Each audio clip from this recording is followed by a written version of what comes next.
There are stories unfolding in our modern world that mainstream media refuses to investigate. Systematic disappearances in wilderness areas where people vanish without explanation, leaving behind no trace despite massive search efforts. Atmospheric phenomena that challenge our understanding of what's natural and what might be deliberately engineered. Government programs hidden behind classifications and denials, operating in plain sight yet shrouded in secrecy.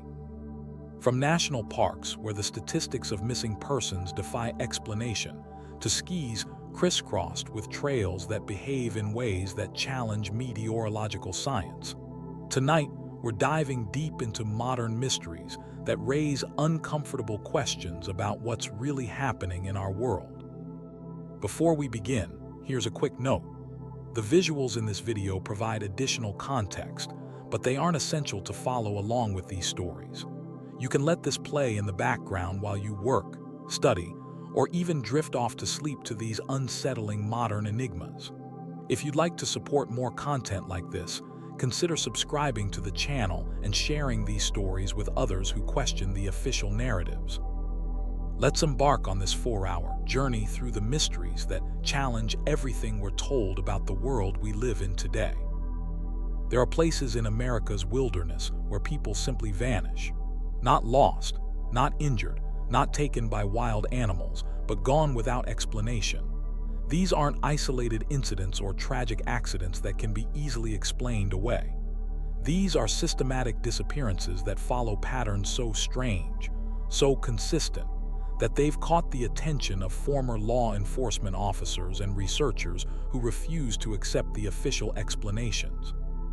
The missing 411 phenomenon was first brought to public attention by David Paulides, a former police detective and investigator who stumbled upon these cases while researching something entirely different. What he discovered was a web of disappearances spanning decades, all sharing characteristics that defy conventional logic. People of all ages, backgrounds, and experience levels vanishing in broad daylight, often within sight of their companions, leaving behind no trace despite massive search efforts involving hundreds of volunteers, trained rescue teams, and cutting-edge technology. But what makes these cases truly unsettling isn't just the disappearances themselves. It's the patterns, the clusters, the way these vanishings seem to follow invisible rules that no one can fully understand. When you map out the locations, certain areas emerge as hotspots, places where the statistical probability of someone going missing is so high it borders on the impossible. And when you examine the circumstances, the stories become even more bizarre. Consider the case of Dennis Martin, a 6-year-old boy who disappeared in the Great Smoky Mountains National Park in June of 1969. Dennis was playing hide-and-seek with his father and other family members during a Father's Day camping trip. He ran behind a bush to hide, laughing and excited, visible to his family just moments before. When they went to find him, he was gone. Not just lost, not wandered off down a trail, but completely vanished as if he had never existed. The search for Dennis Martin became one of the largest in the park's history. Over 1,400 people participated, including military personnel, bloodhounds, and helicopters. They covered more than 60 square miles of terrain, searching every cave, ravine, and possible hiding spot. Despite the massive effort, no trace of Dennis was ever found. No clothing, no footprints, no scent trail that the dogs could follow beyond a few hundred yards from where he disappeared. What makes Dennis's case even more mysterious is what happened during the search. Several witnesses reported seeing a man carrying something over his shoulder in the woods shortly after Dennis vanished. The figure was described as moving at an unusually fast pace through terrain that would be difficult for most people to navigate quickly. When searchers investigated the area where the figure was spotted, they found no tracks, no signs of passage, nothing to indicate anyone had been there at all. But Dennis Martin's disappearance is just one of hundreds. The patterns that emerge when you study these cases collectively are what make them truly disturbing. Missing 411 cases typically involve people who disappear in areas where they shouldn't be able to vanish without a trace. National parks, wilderness areas, places with limited entry and exit points where a comprehensive search should, theoretically, find someone who's simply lost. The victims often have no reason to leave the trail or wander off. They're experienced hikers familiar with the terrain, or they're with groups and have no history of wandering. When they do disappear, it's usually sudden. One moment they're there, the next they're not. Family members report that the person was just behind them on the trail or stepped a few feet into the woods to relieve themselves or went to take a photograph. When they turn around or go to check on them minutes later, they've vanished. The searches that follow reveal another disturbing pattern. Despite massive efforts involving hundreds of trained professionals, bloodhounds, helicopters, and thermal imaging equipment, no trace is found. Not a footprint, not a piece of clothing, not a scent trail that dogs can follow. It's as if these people simply ceased to exist the moment they disappeared. And then there are the cases where people are found, sometimes days or weeks later, in locations that make no sense. They're discovered miles away from where they disappeared, often in areas that were thoroughly searched multiple times. Sometimes they're found in terrain that would be impossible for them to reach on their own, especially children who are found at high elevations or across dangerous obstacles that would challenge experienced climbers. Take the case of Jared Atadero, a 3-year-old boy who disappeared while hiking with a Christian singles group in the Roosevelt National Forest in Colorado in October of 1999. Jared was walking ahead of the group on a well-traveled trail when he vanished. The group was only about 75 feet behind him, but when they rounded a bend where they should have seen him, he was gone. The initial search involved over 800 people and lasted for weeks. They found no trace of Jared despite covering hundreds of square miles. 4 years later, some of his clothing was discovered on a mountain slope, but the location where it was found raised more questions than it answered. The clothing was located on a treacherous mountainside that would have been nearly impossible for a 3-year-old to reach. Even more puzzling, the area had been searched multiple times during the initial investigation. Weather often plays a role in these disappearances, but not in the way you might expect. Many missing 411 cases occur during unusual weather events. Sudden storms, unexpected temperature drops, or dense fog that rolls in just as someone vanishes. The weather seems to complicate search efforts, grounding helicopters, and making it difficult for search teams to operate effectively.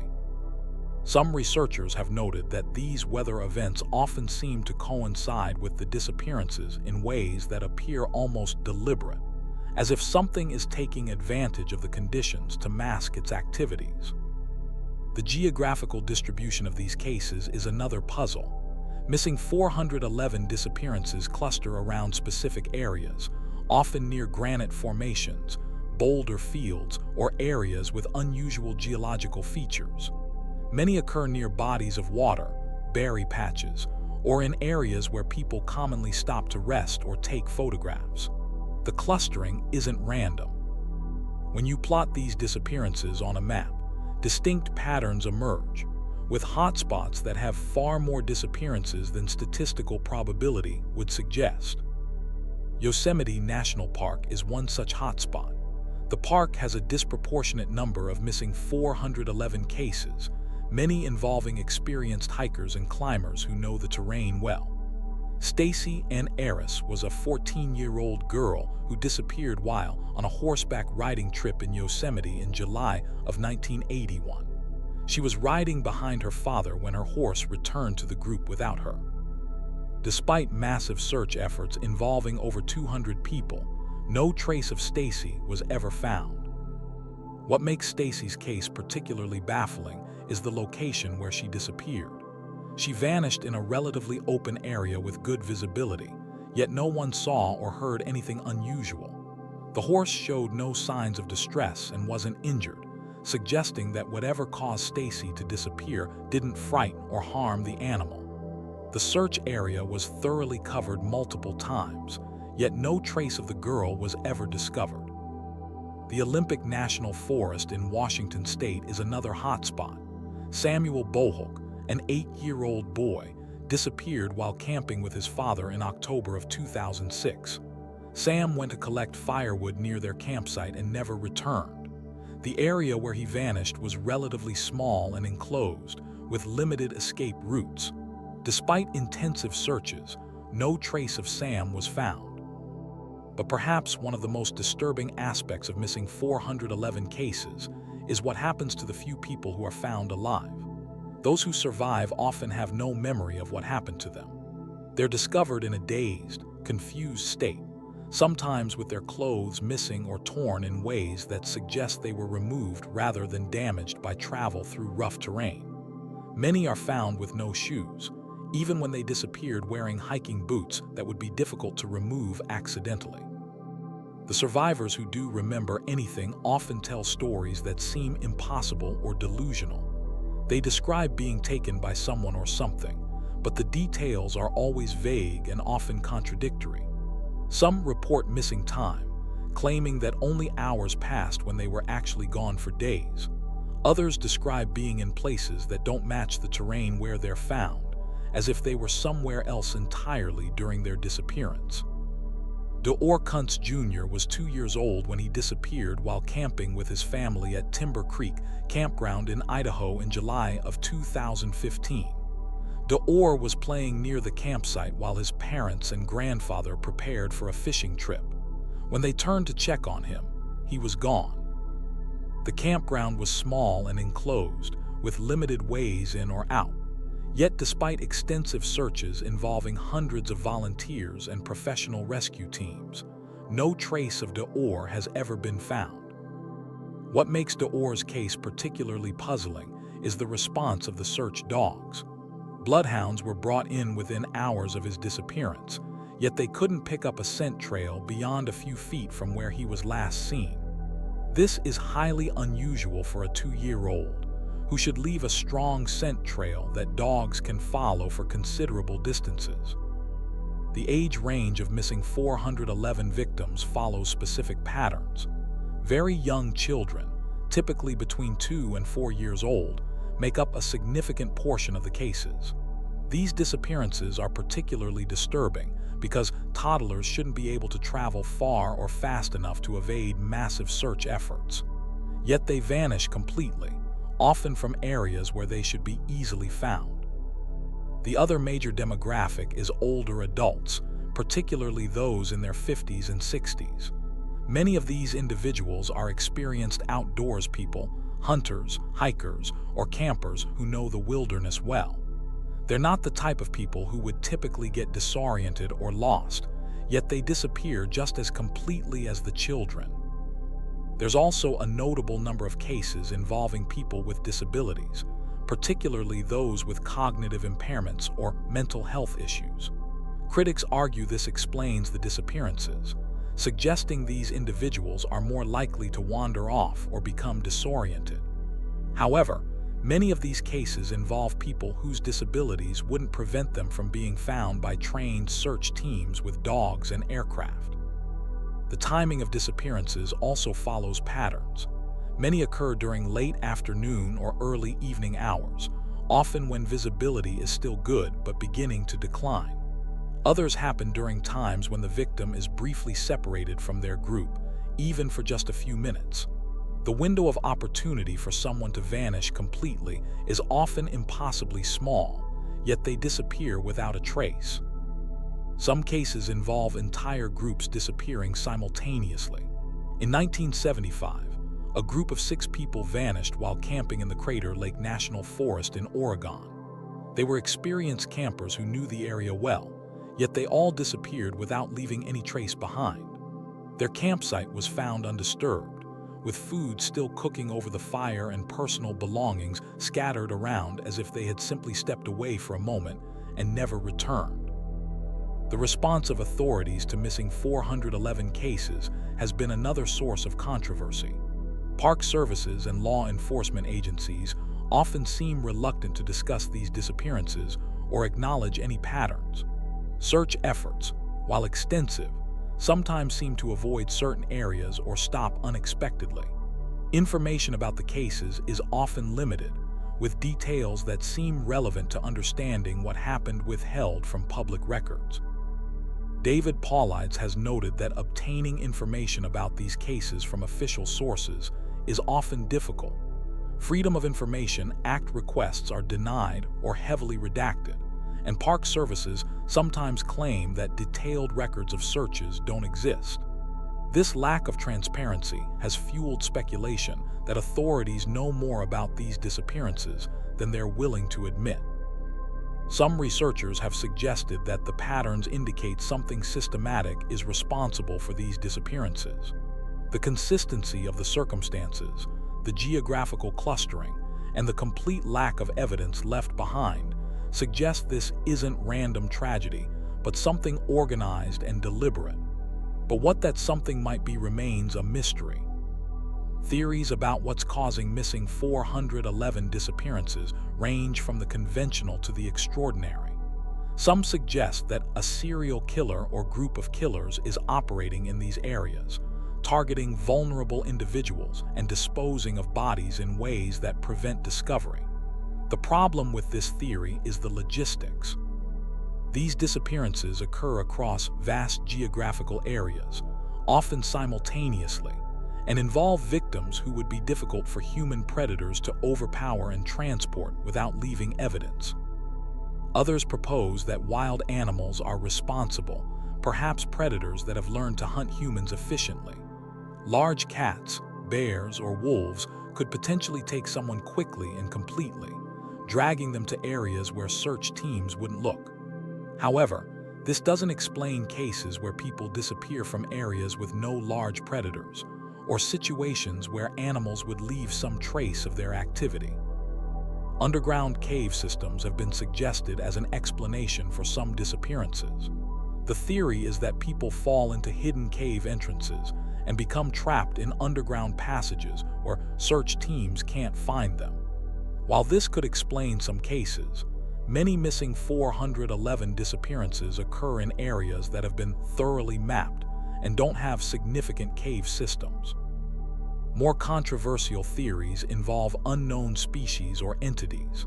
Some researchers suggest that an undiscovered predator, perhaps a relict population of large primates or other creatures, might be responsible. These entities would have to be intelligent enough to avoid detection while efficiently capturing humans, and organized enough to dispose of evidence completely. The most extreme theories propose extraterrestrial involvement, suggesting that these disappearances are related to alien abduction phenomena.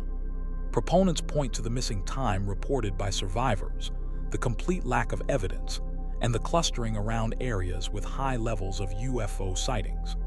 While there's no solid evidence for this theory, the patterns of missing 411 cases do share some similarities with reported abduction experiences. What makes the missing 411 phenomenon so disturbing isn't just the disappearances themselves, but the way they challenge our understanding of what should be possible. These are places that should be safe, situations that should have logical explanations, and searches that should find missing people.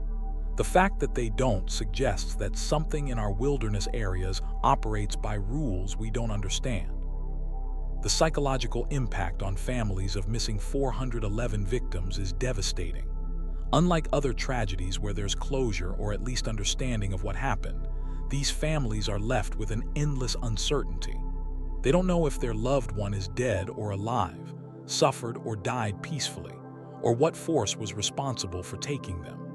The lack of answers creates a unique form of grief that's difficult to process or overcome.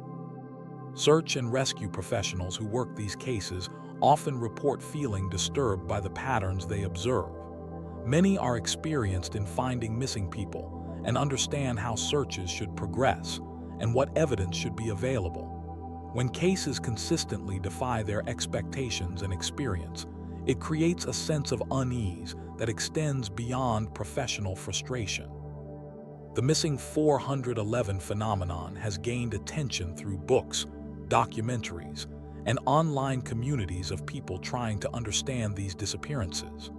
However, mainstream media and academic institutions have largely ignored or dismissed the patterns, often attributing individual cases to conventional explanations without addressing the collective anomalies.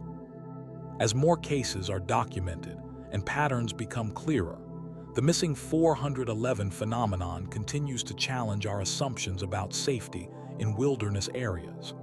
Whatever is responsible for these disappearances operates with an efficiency and intelligence that allows it to take people completely while avoiding detection by trained professionals using advanced technology. The question that haunts families, researchers, and search professionals isn't just what happened to these missing people. It's what continues to operate in our wilderness areas, taking people according to patterns we can observe but not explain. And perhaps most disturbing of all, it's still happening. People continue to disappear in ways that match the missing 411 profile, vanishing completely from places where they should be found, leaving behind only questions and families desperate for answers that may never come.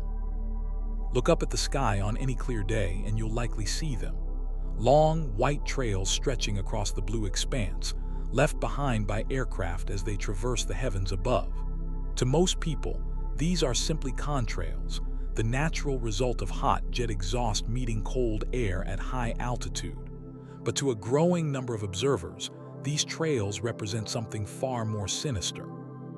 They call them chemtrails, and they believe what we're seeing isn't the innocent byproduct of aviation, but evidence of a massive, coordinated program to alter our atmosphere, our weather, and possibly our health. The debate between chemtrails and contrails isn't just about meteorology or aviation science. It's about trust, transparency, and the fundamental question of whether governments and institutions are conducting secret programs that affect every person on Earth without their knowledge or consent. It's a controversy that has divided communities, families, and even scientists, creating a chasm between official explanations and persistent suspicions that something more is happening in our skies. To understand this debate, we need to start with what we know about contrails. The word itself is a combination of condensation and trails, describing the visible phenomenon that occurs when hot jet exhaust meets extremely cold air at high altitudes. Commercial aircraft typically cruise at altitudes between 30,000 and 40,000 feet, where temperatures can drop to -40 degrees Fahrenheit or lower. When the hot exhaust gases from jet engines, which contain water vapor as a natural byproduct of combustion, encounter this frigid air, they condense rapidly into tiny ice crystals, creating the white trails we observe from the ground. The science behind contrail formation is well understood and has been studied extensively since the early days of high-altitude flight during World War II. The persistence and appearance of contrails depend on atmospheric conditions, particularly humidity and temperature. In dry air, contrails dissipate quickly, sometimes within seconds or minutes. But in humid conditions, they can persist for hours, spreading and evolving into cirrus-like clouds that can cover large areas of sky. This is where the controversy begins. Observers who believe in chemtrails point to the persistence and behavior of some trails as evidence that something unnatural is occurring. They argue that normal contrails should dissipate quickly, and that the long-lasting, spreading trails they observe are evidence of deliberate chemical spraying. They document patterns in the sky that they believe show systematic coverage of areas, with aircraft flying in grid patterns or parallel lines that seem designed to maximize coverage rather than following normal flight paths. The chemtrail theory suggests that governments, military organizations, or other powerful entities are conducting secret programs to spray chemicals into the atmosphere for various purposes. The most commonly cited reasons include weather modification, climate engineering, population control, psychological manipulation, or agricultural sabotage. Proponents argue that these programs are conducted without public knowledge or consent, representing a massive violation of human rights and environmental protection. But what chemicals are supposedly being sprayed? Chemtrail believers have identified various substances they claim to have found in unusual concentrations in soil, water, and air samples taken from areas under heavy trail activity. Aluminum oxide, barium compounds, strontium, and various polymer fibers are among the most frequently mentioned. They argue that these substances don't occur naturally in the concentrations found and must be the result of deliberate spraying programs. The aluminum connection is particularly significant to chemtrail theorists. Aluminum oxide is often cited as a primary component of supposed chemtrail spraying, and believers point to increased aluminum levels in soil and water as evidence of aerial spraying programs. They argue that aluminum is toxic to plant life and human health, and that its presence in the environment has increased dramatically since the alleged chemtrail programs began. Weather modification is often cited as a primary purpose of chemtrail programs. The technology for cloud seeding and weather modification does exist and has been used by various governments and organizations for decades. Silver iodide and other chemicals are routinely dispersed into clouds to encourage precipitation, and programs like China's weather modification efforts during the 2008 Olympics demonstrated that large-scale atmospheric manipulation is possible. Chemtrail proponents argue that what we're seeing is a massive expansion of these programs, conducted in secret and without regard for environmental or health consequences. They point to patents for atmospheric aerosol injection systems, government documents discussing climate engineering possibilities, and the existence of research programs studying solar radiation management as evidence that the technology and motivation for large-scale atmospheric spraying exist. The High-Frequency Active Auroral Research Program, known as HAARP, is often mentioned in connection with chemtrail theories. Located in Alaska, HAARP is a research facility that studies the ionosphere by transmitting radio waves into the upper atmosphere. Chemtrail believers often claim that HAARP is used in conjunction with chemical spraying to manipulate weather patterns, create artificial aurora, or even influence human behavior through electromagnetic manipulation. Solar radiation management, a legitimate field of climate engineering research, provides another connection point for chemtrail theories. Scientists have proposed various methods for reducing the amount of solar radiation reaching Earth's surface as a way to combat climate change. One such method involves injecting reflective particles into the stratosphere to create a global sunshade effect, similar to what happens naturally during large volcanic eruptions. The fact that serious scientists and institutions discuss and research these possibilities lends credibility to chemtrail theories in the minds of believers. If the technology exists and the need is acknowledged by climate scientists, why wouldn't governments be implementing these programs already? The leap from theoretical research to secret implementation seems smaller when viewed from this perspective. Photographic and video evidence plays a crucial role in the chemtrail debate. Believers document unusual trail patterns, aircraft behavior, and atmospheric effects that they argue are inconsistent with normal contrail formation.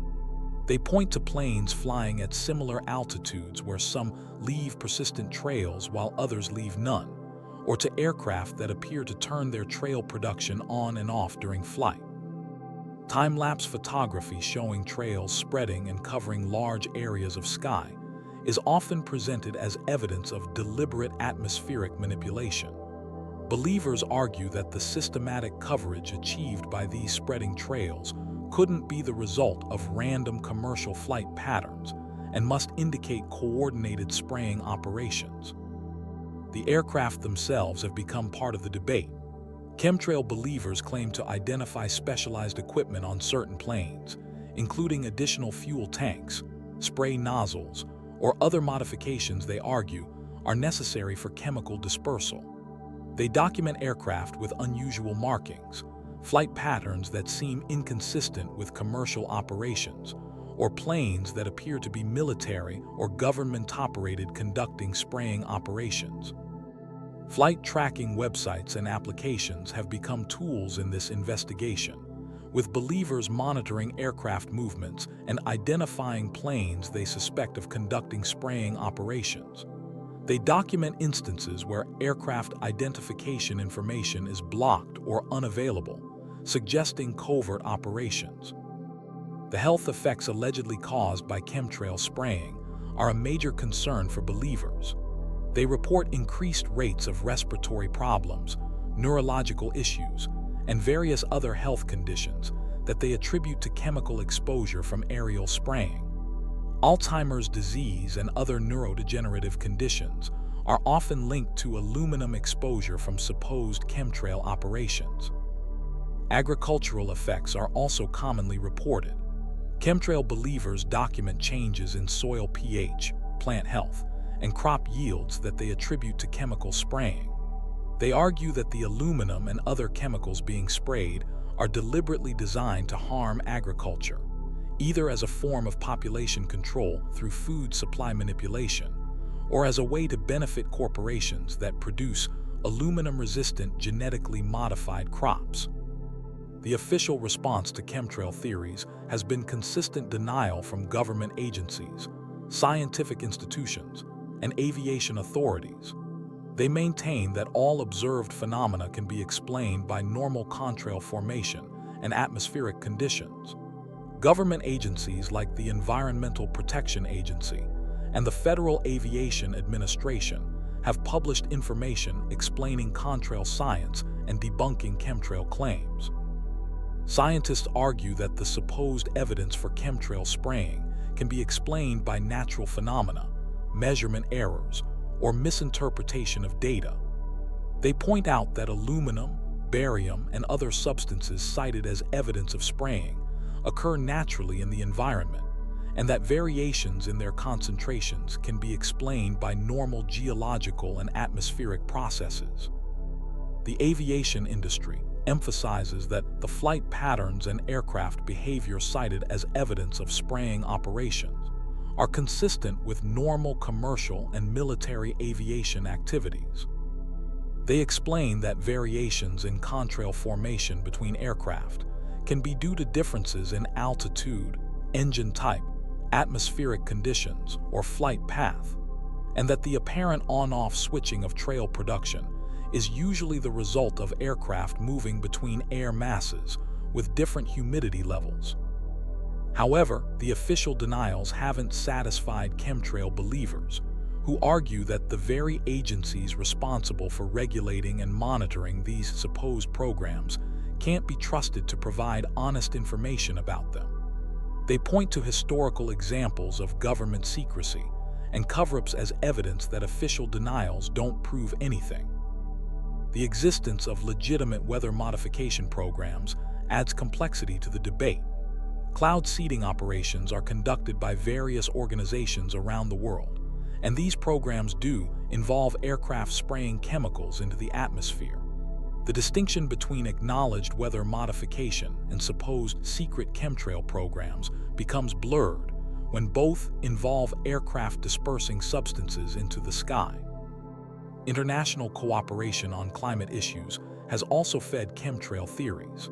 Global agreements on climate change and discussions of large-scale geoengineering solutions are seen by some as evidence that coordinated atmospheric manipulation programs are already underway. The idea that governments might implement climate engineering solutions without full public disclosure doesn't seem far-fetched to many observers. The role of private contractors and military organizations in supposed chemtrail operations is another aspect of the theory. Believers argue that much of the spraying is conducted by private companies or military units operating under classified programs, which would explain the secrecy and lack of official acknowledgement. They point to the existence of weather modification companies and military weather warfare programs as evidence that the infrastructure for such operations exists. Electromagnetic effects are often incorporated into chemtrail theories. Some believers argue that the chemicals being sprayed are designed to interact with electromagnetic radiation from sources like HAARP, cell phone towers, or other transmitters. They suggest that this interaction could be used for weather control, communication enhancement, or even mind control purposes. The polymer fibers sometimes associated with chemtrail theories, often called Morgellons fibers, are another controversial aspect. Some people report finding unusual synthetic-looking fibers in their environment, which they attribute to aerial spraying operations. These fibers are said to be unlike any known natural or common synthetic materials and are often presented as evidence of exotic spraying programs. International variations in chemtrail reporting add another dimension to the debate. Believers in different countries report similar phenomena, suggesting that if chemtrail programs exist, they're global in scope. However, the consistency of reports could also be explained by the global nature of commercial aviation and the similarity of atmospheric conditions worldwide. The internet has played a crucial role in spreading chemtrail theories and connecting believers around the world. Online communities share observations, document supposed evidence, and coordinate monitoring efforts. Social media platforms allow for rapid dissemination of photos, videos, and theories, creating a feedback loop that reinforces beliefs and attracts new adherents. However, the same technology has also enabled debunkers and skeptics to challenge chemtrail claims more effectively.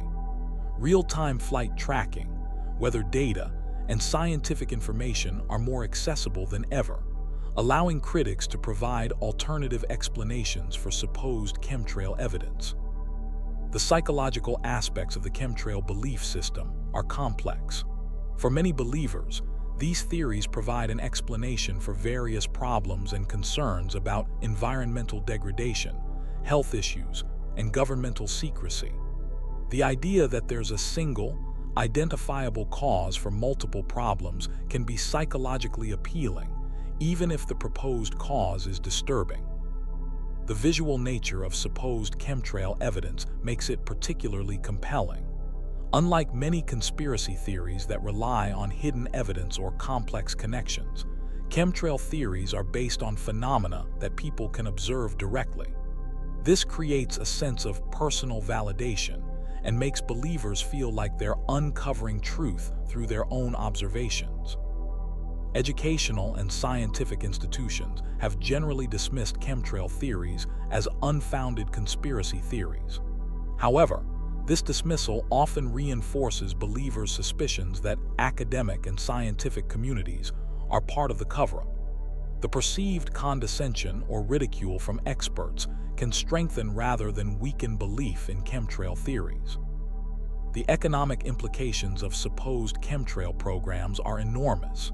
If such programs exist on the scale believers suggest, they would require massive funding, infrastructure, and coordination.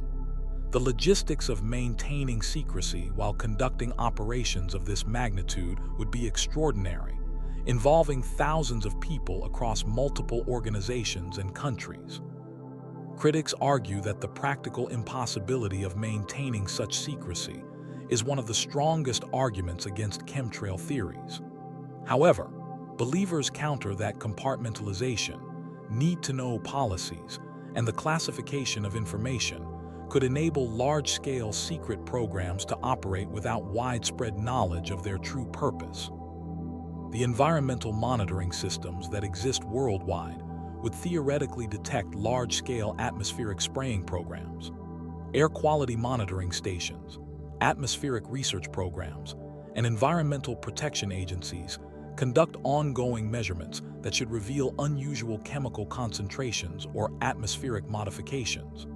The fact that these systems haven't detected evidence of systematic spraying is cited by critics as proof that such programs don't exist. Yet believers argue that these monitoring systems are either part of the cover-up or are designed to measure the wrong things. They suggest that the chemicals being sprayed might not be detected by standard monitoring equipment, or that the data showing unusual concentrations is being suppressed or misinterpreted.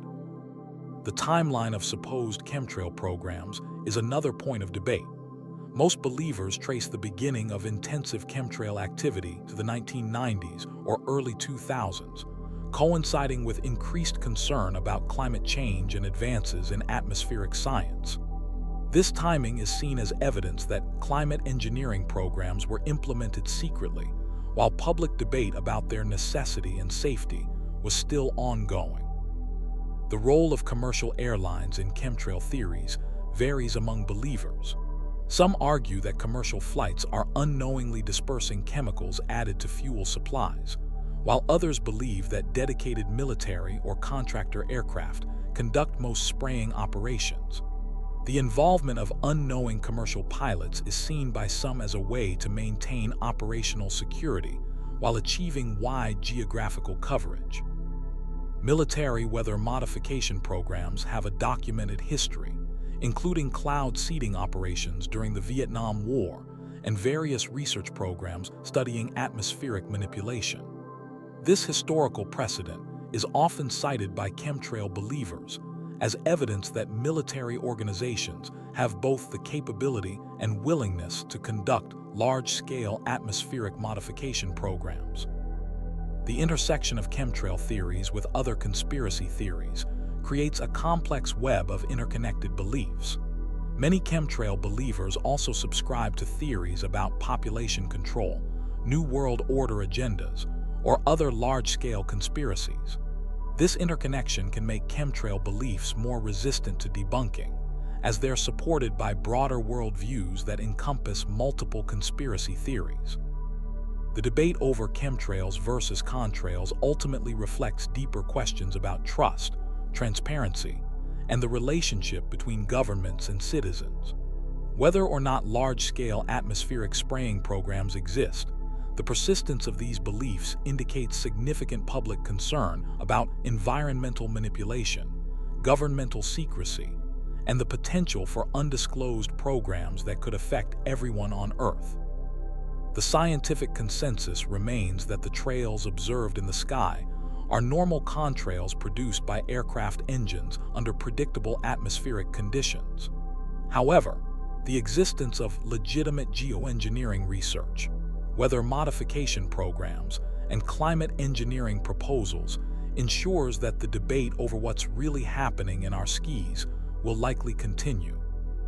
As long as there are trails in the sky and questions about who controls our atmosphere, the chemtrail versus contrail debate will persist, challenging us to examine not just the science of atmospheric phenomena, but the deeper questions of trust, transparency, and the right to know what's being done to the world we all share. Deep in the wilderness of Alaska, far from prying eyes and curious minds, stands a facility that has sparked more conspiracy theories than perhaps any other government installation in modern times. The High-Frequency Active Auroral Research Program, known simply as HAARP, sits on a sprawling compound of 180 antennas reaching toward the sky like metallic fingers grasping at the heavens themselves.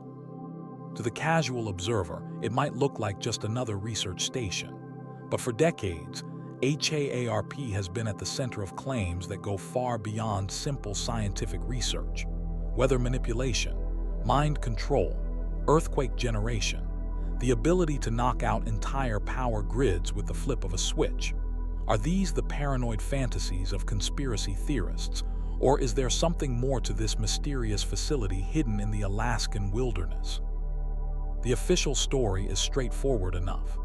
HAARP was established in 1993 as a joint project between the Air Force, Navy, and the University of Alaska. Its stated mission is to study the ionosphere, that layer of the atmosphere between 50 and 600 miles above Earth, where solar radiation creates a sea of charged particles. Scientists claim they use HAARP's powerful radio transmitters to heat small sections of the ionosphere, creating controlled disturbances that help them understand how this region affects radio communications and GPS signals. But here's where things get interesting. HAARP's antenna array can generate up to 3.6 million watts of radio frequency power. To put that in perspective, that's enough energy to power thousands of homes. When this energy is focused and beamed into the ionosphere, it creates what scientists call artificial aurora, glowing patches of light similar to the northern lights but generated on command. The The technology is undeniably impressive, and it's this very power that has led many to question whether HAARP's capabilities extend far beyond what the government admits. After all, the ionosphere plays a crucial role in Earth's weather patterns. It's where the solar wind interacts with our planet's magnetic field, creating complex electrical phenomena that can influence atmospheric conditions hundreds of miles below. Dr. Bernard Eastlund, the scientist whose patents form the basis for HAARP technology, openly discussed the potential for weather modification in his early work. In patent documents filed in the 1980s, Eastlund described how focused radio waves could heat sections of the ionosphere to temperatures exceeding 50,000 degrees Fahrenheit. He theorized that this heating could create pressure differences in the atmosphere, potentially steering weather patterns or even triggering severe storms. Eastlund later distanced himself from some of these claims, but the patents remain public record, and they're not the only evidence that weather modification has been on the minds of those in power. In 1996, the U.S. Air Force published a document titled Weather as a Force Multiplier, Owning the Weather in 2025. The paper, written for military strategists, outlined various techniques for using weather modification as a tactical advantage in warfare. The document discussed everything from cloud seeding to generate rain or snow, to creating fog for concealment, to potentially triggering droughts or floods in enemy territory. While much of it was theoretical, the military's interest in weather control was clear, and HAARP, with its ability to pump enormous amounts of energy into the atmosphere, seemed like the perfect tool for such endeavors. But weather modification isn't just the stuff of military fantasies. China has been openly using cloud seeding technology for decades, claiming to have increased rainfall by billions of tons annually. Before the 2008 Beijing Olympics, Chinese authorities fired over 1,100 rockets into the sky to prevent rain from disrupting the opening ceremony. If cloud seeding can be done so openly, what might be possible with a facility like HAARP? The timing of unusual weather events has only fueled more speculation. In 2005, Hurricane Katrina devastated New Orleans just days after HAARP had conducted a series of high-power tests. In 2010, Pakistan experienced catastrophic flooding that displaced 20 million people, coinciding with another period of intense HAARP activity. In 2011, Japan was struck by a massive 9 earthquake and tsunami, and some researchers noted unusual atmospheric disturbances in the days leading up to the disaster. Correlation doesn't equal causation, as scientists are quick to point out, but the pattern has been noticed by researchers around the world. Dr. Rosalie Bertel, a respected epidemiologist and author, spent years studying the potential connections between electromagnetic warfare and natural disasters. She argued that the technology to influence weather patterns and even trigger seismic activity already exists, and that facilities like HAARP could be the delivery systems.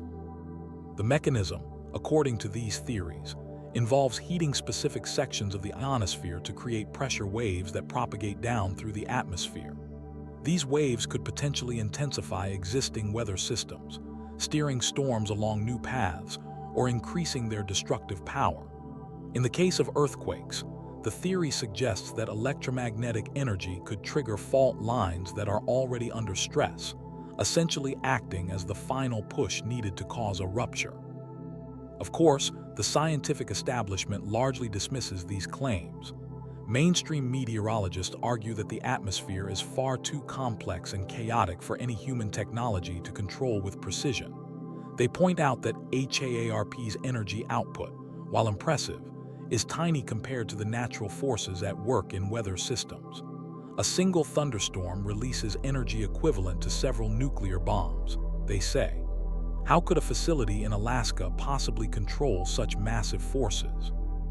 Yet there are some scientists who aren't so quick to dismiss the possibilities. Dr. Mitchell Chasudovsky, director of the Center for Research on Globalization, has written extensively about HAARP and weather warfare. He argues that while direct control of weather might be impossible, influencing existing systems is well within the realm of possibility. Small changes in atmospheric conditions, he suggests, could have cascading effects that ultimately alter weather patterns across vast regions. The ionosphere itself provides some clues about HAARP's potential impact.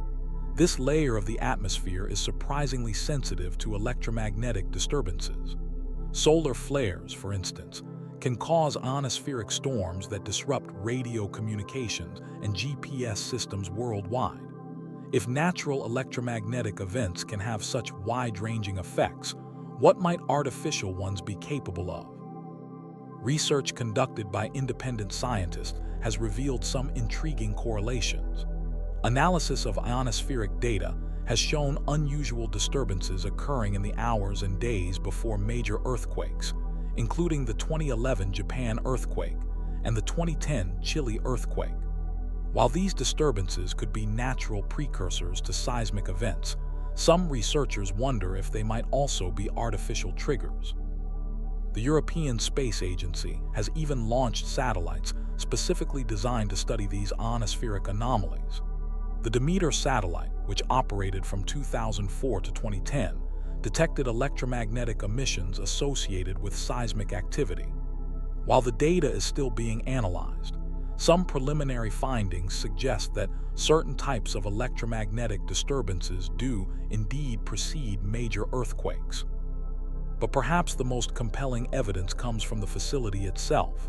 In recent years, HAARP has undergone significant upgrades and expansion. New antenna arrays have been added, and the power output has been increased substantially. If the facility were truly just for basic atmospheric research, why would such massive investments be necessary? Moreover, control of HAARP has shifted over the years.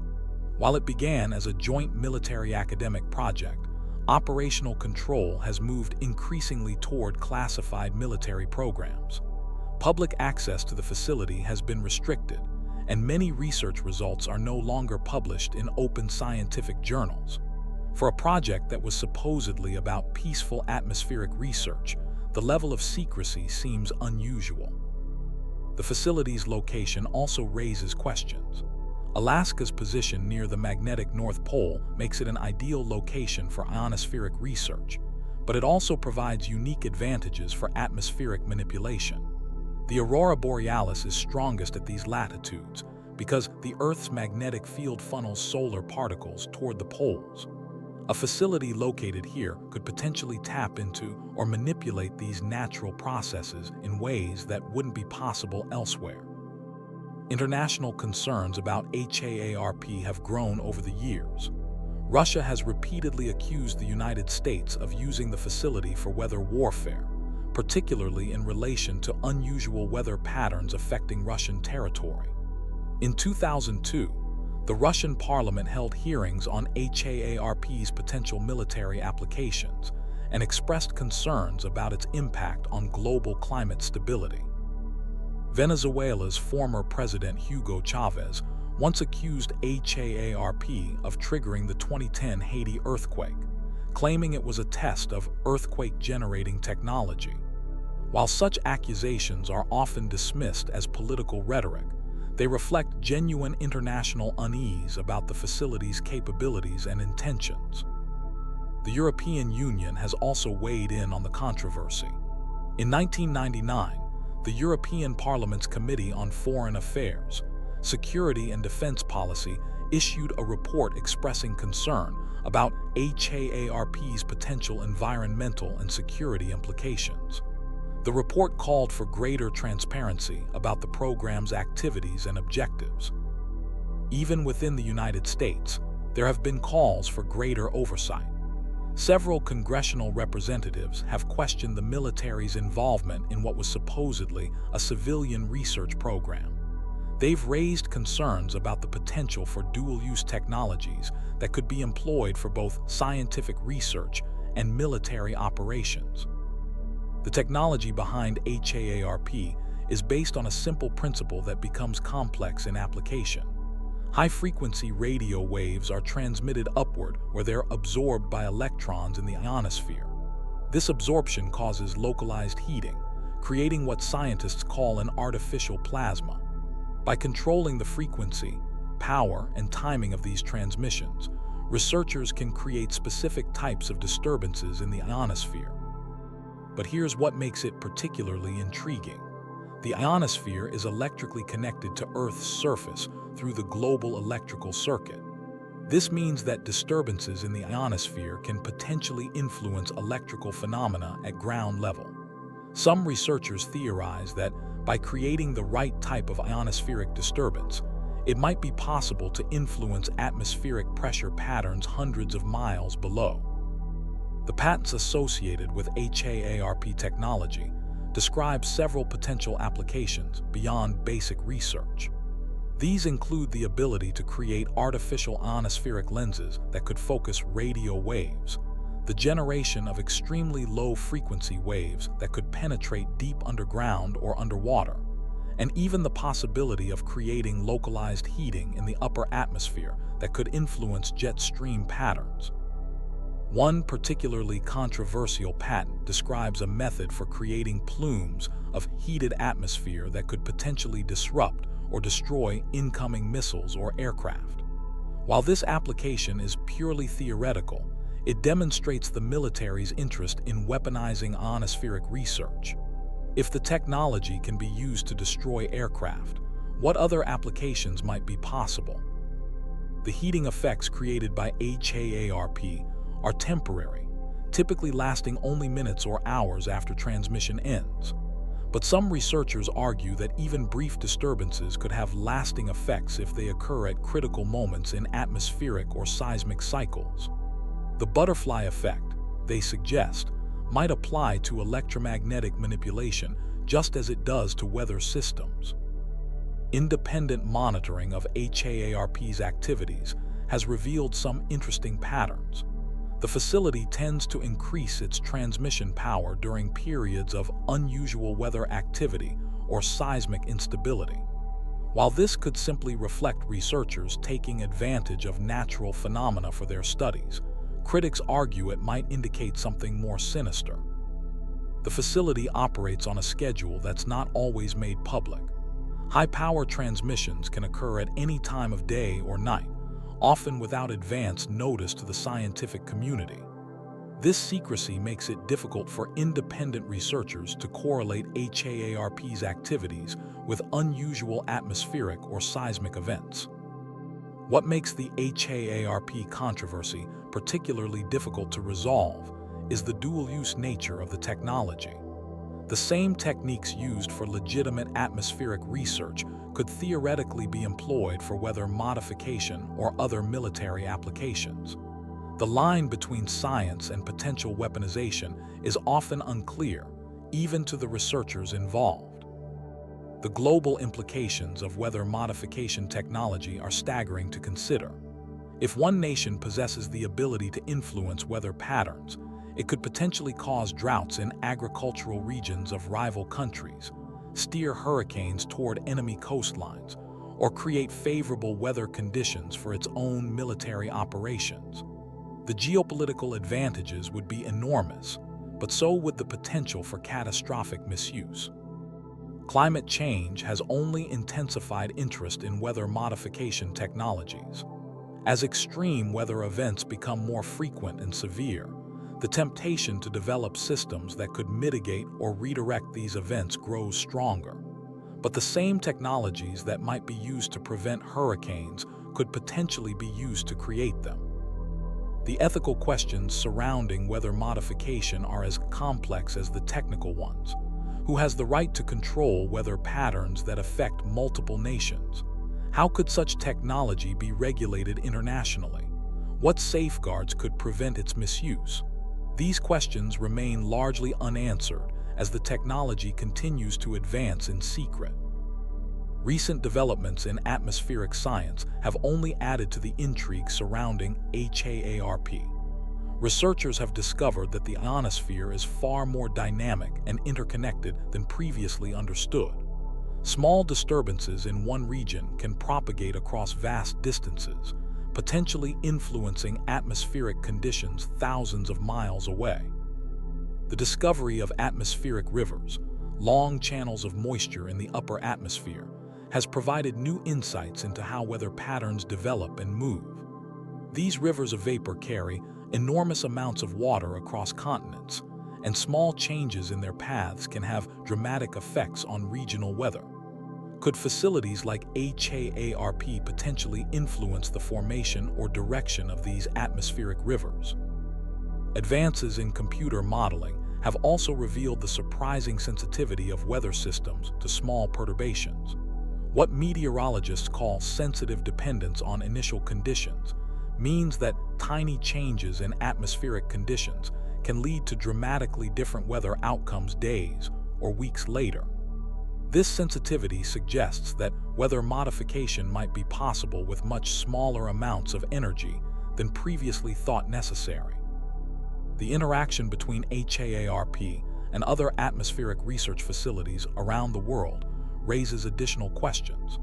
Several countries operate ionospheric heating facilities similar to HAARP, including Russia's Sura facility, Norway's EISCAT installation, and the European HAARP facility under construction.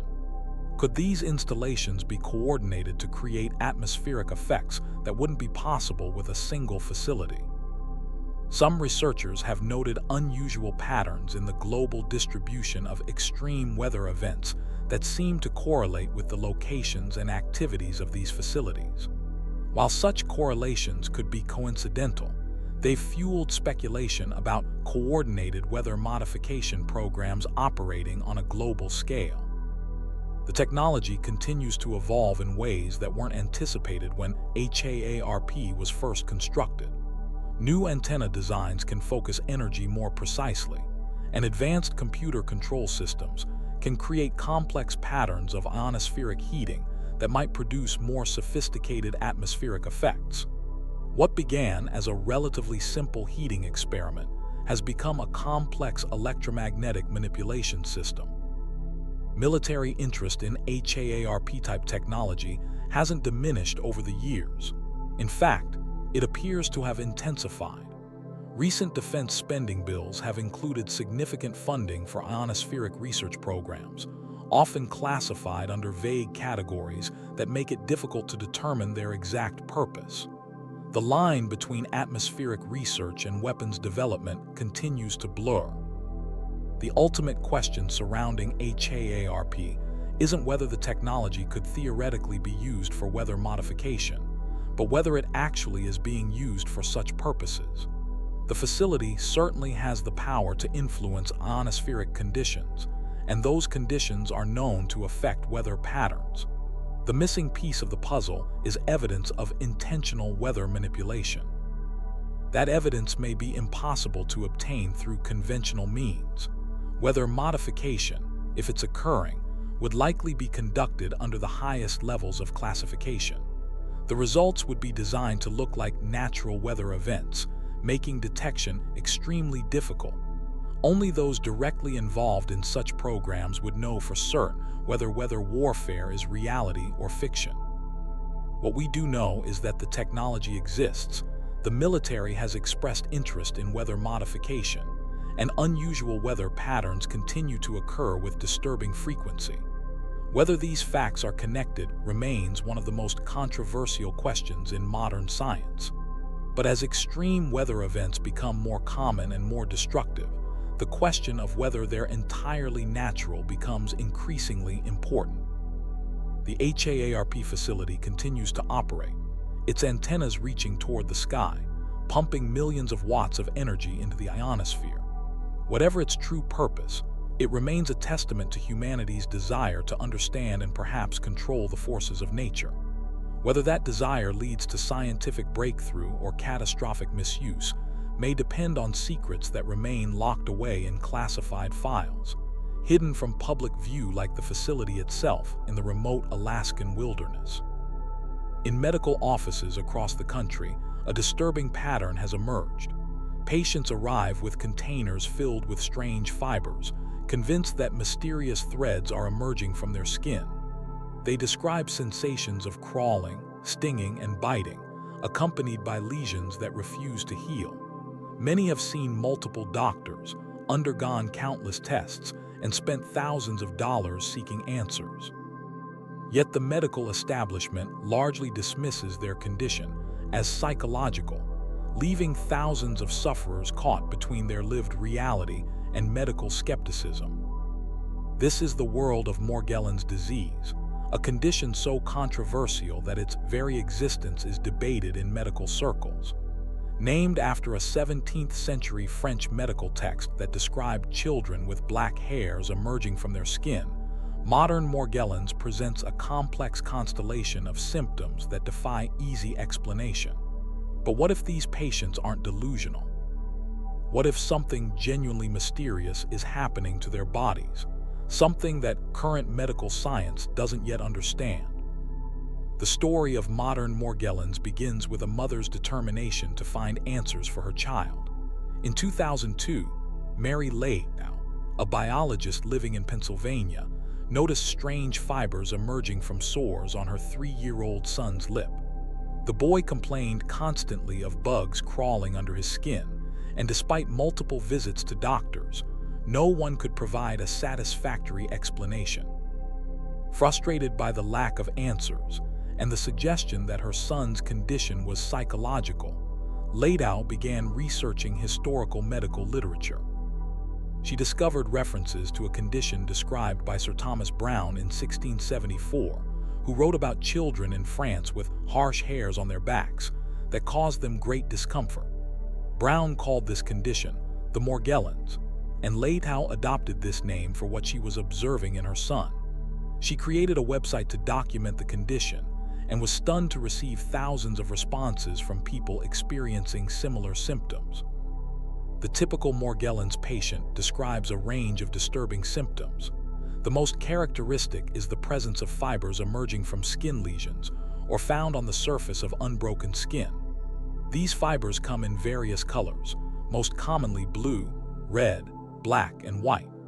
Under magnification, they often appear to have unusual properties, sometimes seeming to move or react to heat and light in ways that don't match any known natural or synthetic materials. Patients also report intense sensations described as crawling, stinging, biting, or the feeling of something moving beneath the skin. These sensations, known medically as formication, can be so severe that they interfere with sleep and daily activities. Many sufferers develop multiple sores and lesions, often from scratching at the perceived sensations, but these wounds frequently heal slowly or not at all. Cognitive symptoms are also common among Morgellons patients. Many report difficulties with memory, concentration, and mental clarity, often described as brain fog. Some experience mood changes, including depression and anxiety, though it's unclear whether these are primary symptoms of the condition or secondary effects of dealing with a chronic, unrecognized illness. The medical establishment's response to Morgellons has been largely dismissive. Most physicians who encounter patients with these symptoms diagnose them with delusional parasitosis, a psychological condition in which patients believe they're infested with parasites, despite no evidence of actual infestation. This diagnosis is based on the assumption that the fibers are common textile debris that patients have inadvertently collected and misinterpreted as emerging from their bodies. However, patients and some researchers argue that this explanation is inadequate. They point to several factors that distinguish Morgellons from typical cases of delusional parasitosis. First, many Morgellons patients have no history of psychiatric illness and maintain normal cognitive function in all areas except those related to their physical symptoms. Second, the fibers described by patients often have unusual properties that don't match common environmental materials. Most significantly, several laboratory analyses of Morgellons fibers have yielded puzzling results. In 2006, the Morgellons Research Foundation commissioned forensic scientist Ron Pogg to analyze fibers from multiple patients. Pogg's initial findings suggested that the fibers didn't match any known synthetic or natural materials in standard databases. Some appeared to be biological in origin, containing what looked like cellular structures, while others seemed to be composed of unknown polymers. Dr. Randy Wymore, a pharmacologist at Oklahoma State University, became interested in Morgellons after a colleague brought him fibers from a patient. Wymore subjected the fibers to various tests, including attempts to dissolve them in strong acids and bases, burning them at high temperatures, and analyzing their composition using sophisticated laboratory equipment. The results were unexpected. Many of the fibers proved remarkably resistant to chemical and thermal degradation, maintaining their structure even under conditions that would destroy most known materials. Wymore's team also discovered that some fibers appeared to be composed of keratin and collagen, proteins found in human skin and hair, but arranged in ways that don't occur naturally in the human body. Other fibers contained cellulose, a plant material that humans cannot produce. Perhaps most intriguingly, some fibers seem to have a complex internal structure, with what appeared to be smaller fibers wound together in helical patterns. The Centers for Disease Control and Prevention, CDC, under pressure from patient advocacy groups and some members of Congress, launched an investigation into Morgellons in 2006. The study, conducted in partnership with Kaiser Permanente, examined 115 patients with self-reported Morgellons symptoms. The results, published in 2012, were controversial and satisfied few people on either side of the debate. The CDC study concluded that Morgellons was not a new or distinct condition, but rather a form of delusional infestation. The researchers reported that they found no evidence of an infectious agent, and that the fibers collected from patients were primarily textile in origin. However, critics of the study pointed to several methodological problems. The researchers relied heavily on psychiatric evaluations and didn't conduct comprehensive analyses of the fibers using advanced techniques like those employed by independent researchers. Moreover, the CDC study acknowledged finding some fibers that appeared to be biological in origin, including some that seemed to emerge from hair follicles. These findings were dismissed as insignificant, but some researchers argued they deserved more investigation. The study also noted that many patients had real, observable skin lesions, not just imagined symptoms, which seemed inconsistent with a purely psychological explanation. Independent research has continued to challenge the official medical consensus on Morgellons. Dr. Marion Middelveen, a veterinary microbiologist, has conducted extensive analyses of Morgellons fibers and made some remarkable discoveries. Using electron microscopy and other advanced techniques, she's documented fibers with complex internal structures that don't match any known biological or synthetic materials. Middelveen's research has also revealed the presence of spirichettal bacteria in some Morgellons lesions. These corkscrew-shaped bacteria are associated with various diseases, including Lyme disease and syphilis. While the significance of this finding remains unclear, it suggests that at least some Morgellons cases might have an infectious component. The possible connection between Morgellons and Lyme disease has become a major focus of research. Many Morgellons patients also test positive for Lyme disease, and some researchers theorize that the fiber formation might be related to biofilm production by Lyme bacteria or co-infections. Biofilms are protective structures that bacteria create to shield themselves from antibiotics and the immune system, and some researchers speculate that the unusual fibers might be related to these bacterial defensive mechanisms. Dr. Eva Detox, a researcher studying the intersection of environmental toxins and chronic illness, has proposed another theory about Morgellons. She suggests that the condition might be related to the body's attempt to expel synthetic materials that have accumulated in tissues over time. Modern humans are exposed to thousands of synthetic chemicals and materials throughout their lives, and Detox theorizes that some individuals might develop a hypersensitivity that causes their bodies to reject these materials through the skin. This theory would explain several puzzling aspects of Morgellons, including why the fibers often contain synthetic polymers and why the condition seems to be more common in certain geographic areas with high levels of environmental contamination. It might also explain why traditional medical treatments are often ineffective, as they don't address the underlying accumulation of synthetic materials. Genetic factors might also play a role in Morgellons susceptibility. Some researchers have noted that the condition seems to run in families, suggesting a possible hereditary component. This could involve genes that affect the immune system's response to foreign materials, the body's ability to detoxify synthetic compounds, or the skin's barrier function. The role of nanotechnology in modern life has led to another controversial theory about Morgellons' origins. Some researchers have speculated that the unusual fibers might be related to nanoparticles or nanomaterials that have become increasingly common in consumer products, food packaging, and environmental pollution. These microscopic materials could potentially interact with biological systems in ways that aren't yet fully understood. While this theory is highly speculative, it's worth noting that nanotechnology is advancing rapidly, often faster than our understanding of its biological effects. Nanoparticles can cross biological barriers that larger particles cannot, potentially accumulating in tissues in unexpected ways. If the body attempted to expel these materials through the skin, it might explain some of the unusual fiber formation seen in Morgellons patients. The geographic distribution of Morgellons cases has also puzzled researchers.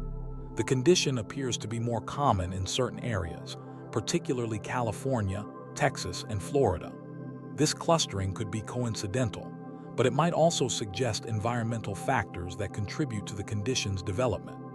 These could include specific types of environmental contamination, particular climate conditions, or even exposure to certain types of vegetation or insects.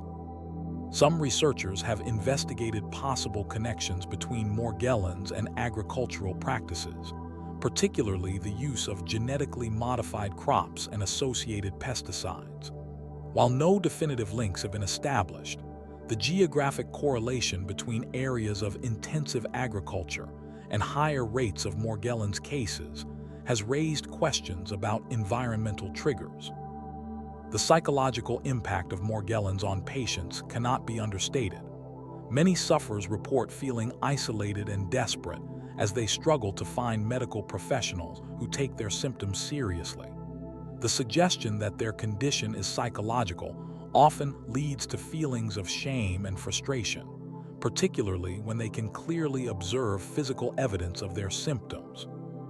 Family relationships often suffer as loved ones struggle to understand the condition. The visibility of lesions and the patient's preoccupation with fiber collection can strain marriages and family bonds. Children with Morgellons face particular challenges, as their symptoms may be dismissed by teachers and healthcare providers as behavioral problems. The financial burden of Morgellons can be devastating. Patients often spend thousands of dollars seeking medical care, purchasing specialized treatments, and traveling to see the few physicians who acknowledge the condition. Many lose their jobs due to the physical and cognitive symptoms, creating additional stress and hardship. Support communities have emerged online where Morgellons patients share their experiences and coping strategies. These communities provide valuable emotional support, but can also become echo chambers where unproven theories and treatments are promoted.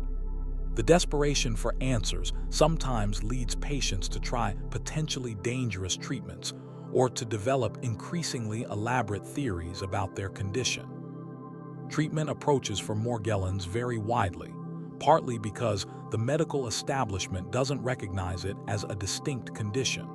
Some physicians treat patients with antiparasitic medications based on the assumption that an undetected infestation is present.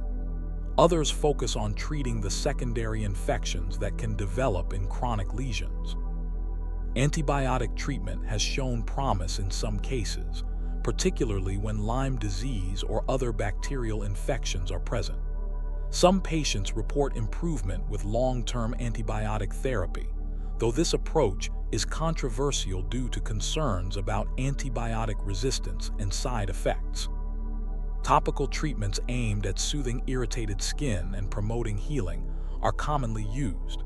These range from conventional wound care products to alternative treatments like colloidal silver or essential oils. While these treatments may provide symptomatic relief, they don't address any underlying cause of the condition. Psychological support is often recommended for Morgellons patients, though this suggestion is frequently met with resistance due to the implication that their symptoms are imaginary. However, counseling can be valuable in helping patients cope with the stress and isolation associated with a chronic, poorly understood condition. The controversy surrounding Morgellons reflects broader issues in modern medicine, including the challenges of diagnosing rare or newly emerging conditions, the limitations of current diagnostic techniques, and the tension between patient experiences and medical authority. The condition also highlights the growing gap between the rapid pace of environmental and technological change and our understanding of their health effects. Some medical professionals have begun to take a more nuanced approach to Morgellons, acknowledging that while the exact nature of the condition remains unclear, patients are clearly suffering from real, observable symptoms that deserve investigation and treatment.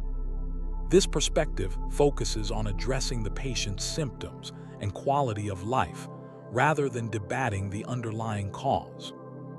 Research into Morgellons continues, though it remains limited by lack of funding and the controversial nature of the condition. Independent researchers and patient advocacy groups have been the primary drivers of investigation, with minimal support from major medical institutions or government agencies. Recent advances in analytical techniques may eventually provide clearer answers about the nature of Morgellons fibers and their origins. New methods for analyzing biological materials at the molecular level could reveal whether the fibers are truly unique or represent known materials in unusual configurations. The development of better diagnostic tools might also help distinguish Morgellons from other conditions with similar symptoms. This could include new methods for detecting biofilms, improved tests for environmental toxins, or better psychological assessment techniques that can differentiate between genuine physical symptoms and delusional beliefs. As our understanding of the human microbiome advances, researchers may discover new connections between bacterial communities and skin conditions like Morgellons. The complex ecosystem of microorganisms that live on and in our bodies is increasingly recognized as playing crucial roles in health and disease, and disruptions to this ecosystem might contribute to unusual skin symptoms. Environmental health research may also provide insights into Morgellons. As we learn more about the effects of modern synthetic materials, nanoparticles, and chemical pollutants on human health, patterns may emerge that explain the development of conditions like Morgellons in susceptible individuals. The Morgellons mystery ultimately reflects the complexity of modern life and the challenges of understanding health conditions in an era of rapid technological and environmental change. Whether the condition represents a new disease, an unusual manifestation of known conditions, or something else entirely, it serves as a reminder that there's still much we don't understand about the human body and its interactions with the modern environment. For the thousands of people living with Morgellons symptoms, the debate over the condition's nature is secondary to their need for effective treatment and understanding. Their experiences, documented through photographs, fiber samples, and detailed symptom logs, represent a form of citizen science that challenges medical orthodoxy and demands answers. The story of Morgellons is still being written. As research continues and new analytical techniques become available, we may eventually understand what causes some people to develop these unusual symptoms. Until then, it remains one of modern medicine's most perplexing mysteries, a condition that exists in the liminal space between the known and unknown, challenging our assumptions about health, disease, and the reliability of medical authority.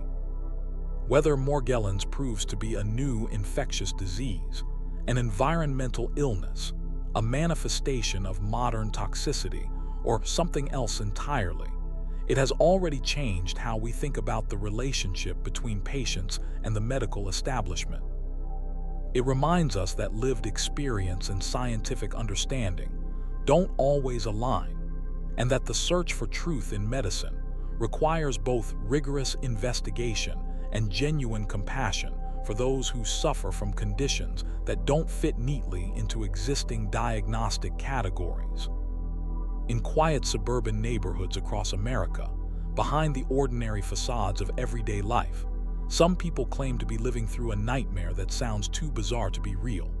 They speak of coordinated surveillance, systematic harassment, and organized campaigns designed to destroy their lives piece by piece. They call it gang stalking, and while skeptics dismiss it as paranoia or mental illness, those who claim to experience it insist it's a very real phenomenon that's happening right under our noses. What exactly is gang stalking?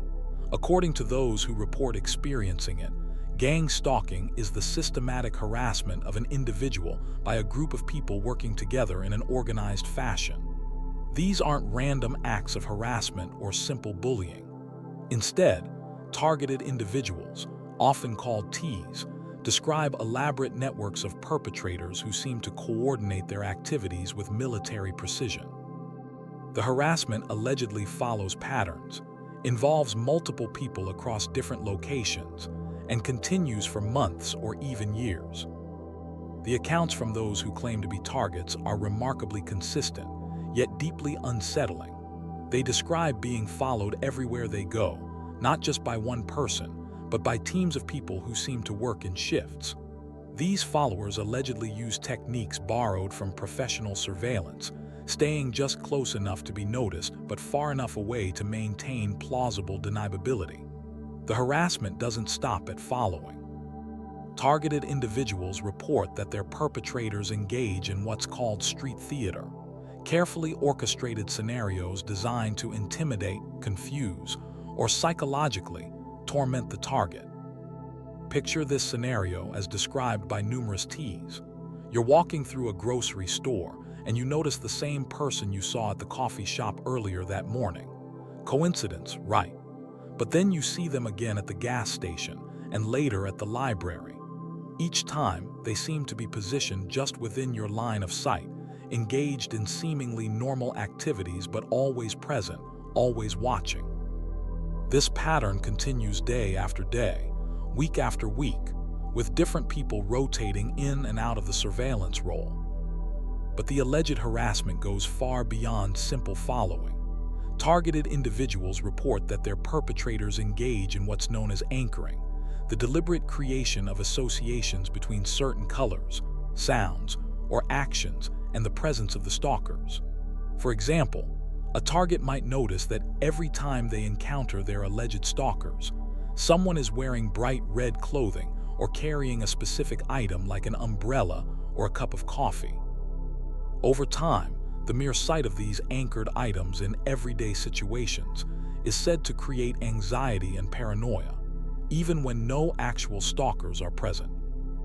The psychological impact of these alleged activities is profound.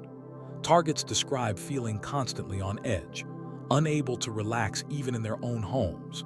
They report difficulty sleeping, problems maintaining relationships, and an overwhelming sense of being watched and judged at all times. Many lose jobs, struggle financially, and become increasingly isolated from friends and family members who don't believe their accounts or grow tired of hearing about the harassment. What makes gang stalking particularly disturbing to those who claim to experience it is the alleged involvement of seemingly ordinary community members. Targets report that their harassers include neighbors, store clerks, postal workers, and other people they encounter in their daily routines. The implication is that either there's a vast network of people willing to participate in organized harassment, or that certain individuals have the power to recruit or coerce others into participating in these activities. Some targeted individuals believe that gang stalking is connected to government surveillance programs or law enforcement activities. They point to documented cases of COINTELPRO, the FBI's counterintelligence program that ran from 1956 to 1971 and involved surveillance, infiltration, and disruption of domestic political organizations. While COINTELPRO officially ended decades ago, some Ts believe that similar programs continue today, targeting individuals who are perceived as threats to established power structures or who simply find themselves on the wrong side of powerful interests.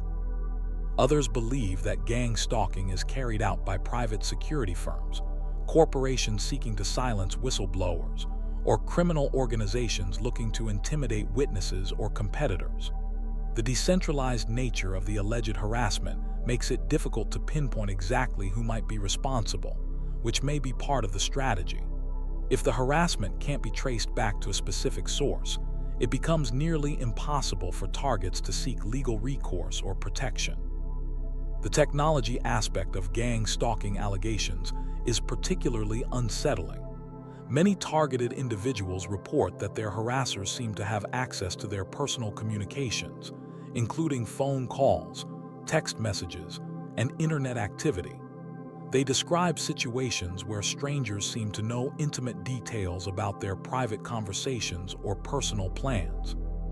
Some targets believe they're being subjected to electronic harassment through directed energy weapons or other advanced surveillance technologies.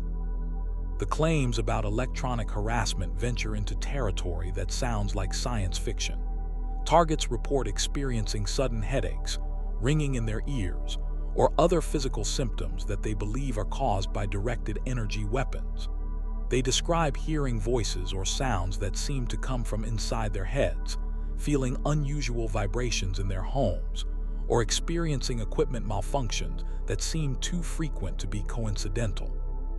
While these claims are met with skepticism from the scientific community, the consistency of the reports across different individuals and locations is noteworthy.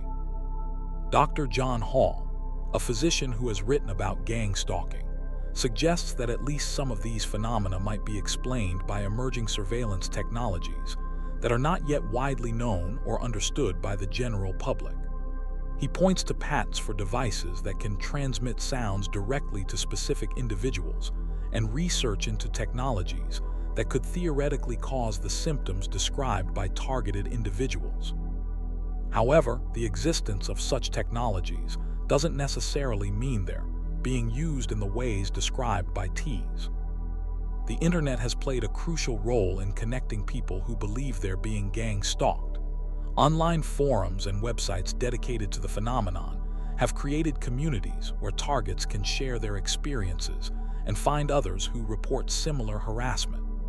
These communities provide support and validation for people who often feel isolated and disbelieved by those around them. However, critics argue that these online echo chambers might also reinforce paranoid thinking and prevent individuals from seeking appropriate mental health treatment. The question of mental illness inevitably arises when discussing gang stalking. Mental health professionals often point to conditions like paranoid schizophrenia, delusional disorder, or paranoid personality disorder as potential explanations for the experiences described by targeted individuals. The symptoms of these conditions can include persistent feelings of being watched or followed, beliefs that others are plotting against them, and difficulty distinguishing between real threats and imagined ones. However, dismissing all gang stalking reports as mental illness raises troubling questions about how we handle claims of harassment and abuse in society. If someone reports being stalked by a single individual, we take it seriously and have legal mechanisms in place to address it. But if someone reports being stalked by multiple people working together, the response is often skepticism and suggestions to seek psychiatric help. This double standard is particularly problematic given the documented history of organized harassment campaigns by government agencies and other powerful institutions. Some researchers have attempted to study gang stalking more systematically. Dr. Lorraine Sheridan, a forensic psychologist who has studied stalking behavior, conducted research into what she calls group stalking, and found that while the phenomenon is rare, it does appear to occur in some cases. Her research suggests that group stalking might involve smaller numbers of perpetrators than typically claimed by targeted individuals, and that some of the perceived harassment might be the result of confirmation bias or heightened awareness, rather than actual coordinated activity. The legal system has struggled to address gang stalking allegations. Most stalking laws are written with individual perpetrators in mind and don't adequately cover situations involving multiple harassers working together. Even when targets can provide evidence of harassment by specific individuals, proving coordination between those individuals is extremely difficult. The subtle nature of many gang stalking tactics, such as simply appearing in the same locations as the target, makes it challenging to demonstrate criminal intent or behavior. Law enforcement agencies generally express skepticism about gang stalking claims, often viewing them as manifestations of mental illness rather than criminal activity. This skepticism is reinforced by the fact that many targets struggle to provide concrete evidence of the harassment they describe. Surveillance footage might show the same person appearing in multiple locations, but proving that this represents coordinated stalking rather than coincidence is nearly impossible without additional evidence. The phenomenon has gained attention from some advocacy groups and researchers who argue that gang stalking deserves more serious investigation. They point out that organized harassment campaigns have been documented throughout history and suggest that dismissing all modern claims without investigation is irresponsible. These advocates call for better training for law enforcement officers in recognizing and investigating potential cases of group stalking, as well as legal reforms to address the unique challenges posed by this type of harassment. International perspectives on gang stalking vary significantly. Some countries have laws that specifically address group harassment or organized stalking, while others rely on existing harassment and intimidation statutes. The global nature of the internet has also created situations where harassment campaigns can cross national boundaries, making investigation and prosecution even more challenging. The economic impact of alleged gang stalking extends beyond the immediate targets. People who believe they're being stalked often spend significant amounts of money on security measures, legal consultations, and attempts to document the harassment. Some relocate multiple times, hopping to escape their tormentors, only to report that the harassment follows them to new locations. The financial strain can be devastating, particularly when combined with job loss or difficulty maintaining employment due to the stress and distraction of the alleged harassment. Corporate whistleblowing cases have sometimes involved allegations that resemble gang stalking. Individuals who report wrongdoing within large organizations sometimes describe subsequent harassment that involves multiple employees and appears to be coordinated from above. While these cases don't necessarily validate all gang stalking claims, they do demonstrate that organized harassment can and does occur in certain contexts. The psychological profile of people who report gang stalking experiences varies widely, challenging simple explanations based on mental illness or personality disorders. Targets include people from all walks of life, educational levels, and professional backgrounds. Some are former law enforcement officers, military personnel, or government employees who might have had access to sensitive information. Others are ordinary citizens who report that their harassment began after they had conflicts with neighbors, employers, or other individuals. Community-based harassment has historical precedents that lend some credibility to gang stalking claims. During various periods of social tension, communities have engaged in organized campaigns to ostracize or intimidate individuals who were seen as threatening or undesirable. The methods used in these historical cases bear some resemblance to those described by modern gang stalking targets, including surveillance, property damage, and psychological intimidation tactics. The role of social media and modern technology in facilitating organized harassment cannot be ignored. The same tools that allow people to coordinate positive community activities can also be used to organize harassment campaigns. Online platforms make it possible for groups to share information about targets, coordinate activities, and recruit new participants with unprecedented ease and anonymity. Despite decades of reports and some research into the phenomenon, gang stalking remains one of the most controversial and poorly understood aspects of modern harassment and surveillance concerns.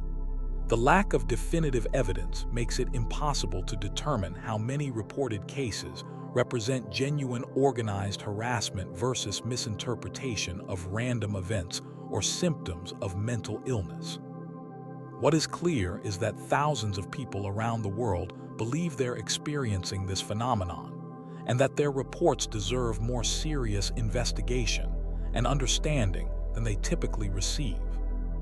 In the quiet hours of the night, when the world settles into stillness, some people hear something that shouldn't be there. It's not the familiar sounds of traffic, air conditioning, or neighbors going about their business. Instead, it's a low, persistent humming sound that seems to come from everywhere and nowhere at once. This phenomenon, known simply as the hum, has been reported by thousands of people across the globe, yet it remains one of the most puzzling acoustic mysteries of our time.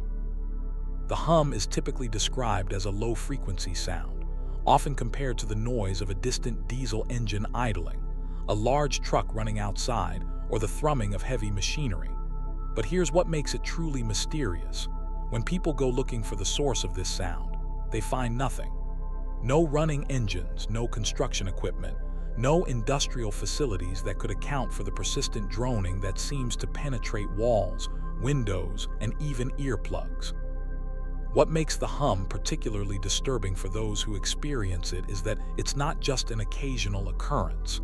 Many people report hearing it night after night, week after week, sometimes for years on end. The sound often seems to be more noticeable during quiet periods, typically at night or in the early morning hours when ambient noise levels are low. For some, it's merely an annoyance. For others, it becomes a source of significant distress, disrupting sleep patterns and affecting their quality of life. The phenomenon first gained widespread attention in the 1970s when residents of Bristol, England, began complaining about a mysterious humming sound that was keeping them awake at night. Local authorities investigated but could find no source for the noise. The complaints continued to pour in, and the Bristol hum became the subject of newspaper articles and government investigations. Similar reports soon began emerging from other locations around the world, suggesting that this wasn't an isolated local phenomenon, but something much more widespread and puzzling. One of the most well-documented cases occurred in Taos, New Mexico, in the early 1990s. Residents of this small town began reporting a persistent low-frequency humming sound that seemed to be audible throughout the area. The complaints became so numerous and persistent that they attracted the attention of scientists and government researchers. Teams of acoustic experts, geologists, and other specialists descended on Taos to investigate the phenomenon, using sophisticated equipment to try to detect and identify the source of the mysterious hum. The Taos hum investigation was exhaustive and well-funded, involving multiple government agencies and research institutions. Scientists set up sensitive acoustic monitoring equipment throughout the town, conducted detailed surveys of residents, and investigated every conceivable source of low-frequency noise in the area. They examined everything from geological activity to electronic devices, from military installations to atmospheric phenomena. Despite their efforts and advanced equipment, they were unable to definitively identify the source of the hum that so many residents reported hearing. What made the Taos case particularly intriguing was that not everyone could hear the hum. Surveys revealed that only about 2% of the population reported being able to hear the mysterious sound. This selectivity raised important questions about the nature of the phenomenon. Was it truly an external sound that only certain people were sensitive enough to detect, or was it something generated within the auditory systems of those who experienced it? The selectivity of the hum experience has been consistent across different locations and populations. Typically, only a small percentage of people in any given area report being able to hear it. This has led researchers to investigate whether there might be physiological differences between hearers and non-hearers that could explain the phenomenon. Some studies have suggested that people who experience the hum might have unusually sensitive hearing, particularly in the low-frequency range, or differences in their ear anatomy that make them more susceptible to certain types of acoustic phenomena. Age appears to play a role in the hum experience, with middle-aged adults being more likely to report hearing it than younger or older individuals. This age correlation has led some researchers to investigate whether the hum might be related to age-related changes in hearing or auditory processing. However, the phenomenon has been reported by people across a wide age range, so age alone doesn't explain who will experience it. The geographical distribution of hum reports is both widespread and puzzling. While some locations, like Bristol and Taos, have become famous for concentrated outbreaks of hum reports, the phenomenon has been documented on every continent except Antarctica. Reports have come from urban areas and rural locations, from coastal regions and inland areas, from industrialized zones and pristine wilderness areas. This global distribution suggests that whatever causes the hum, it's not limited to specific environmental conditions or human activities. Interestingly, there often seems to be a clustering effect with hum reports. When one person in an area begins reporting the phenomenon, others in the same vicinity often start noticing it as well. This clustering could suggest a common external source affecting multiple people in the same area, or it could indicate a psychological component where awareness of the phenomenon makes people more likely to notice sounds they might have previously ignored. The acoustic properties of the hum, as described by those who experience it, are remarkably consistent across different reports and locations. Most describe it as being in the frequency range of 30 to 80 Hz, which puts it in the category of very low-frequency sound or infrasound. This frequency range is at the edge of human hearing capabilities and can be difficult to locate directionally. Sounds in this range can also travel long distances and penetrate solid structures more easily than higher frequency sounds. Low-frequency sounds have some unusual properties that might help explain some aspects of the hum phenomenon. They can create standing wave patterns in enclosed spaces, making them seem to come from everywhere at once. They can also cause physical sensations beyond just hearing, including feelings of pressure, vibration, or unease. Some people report that the hum seems to be felt as much as heard, describing sensations of vibration in their chest, head, or entire body. The industrial world generates vast amounts of low-frequency noise from sources like power plants, industrial facilities, transportation systems, and electronic equipment.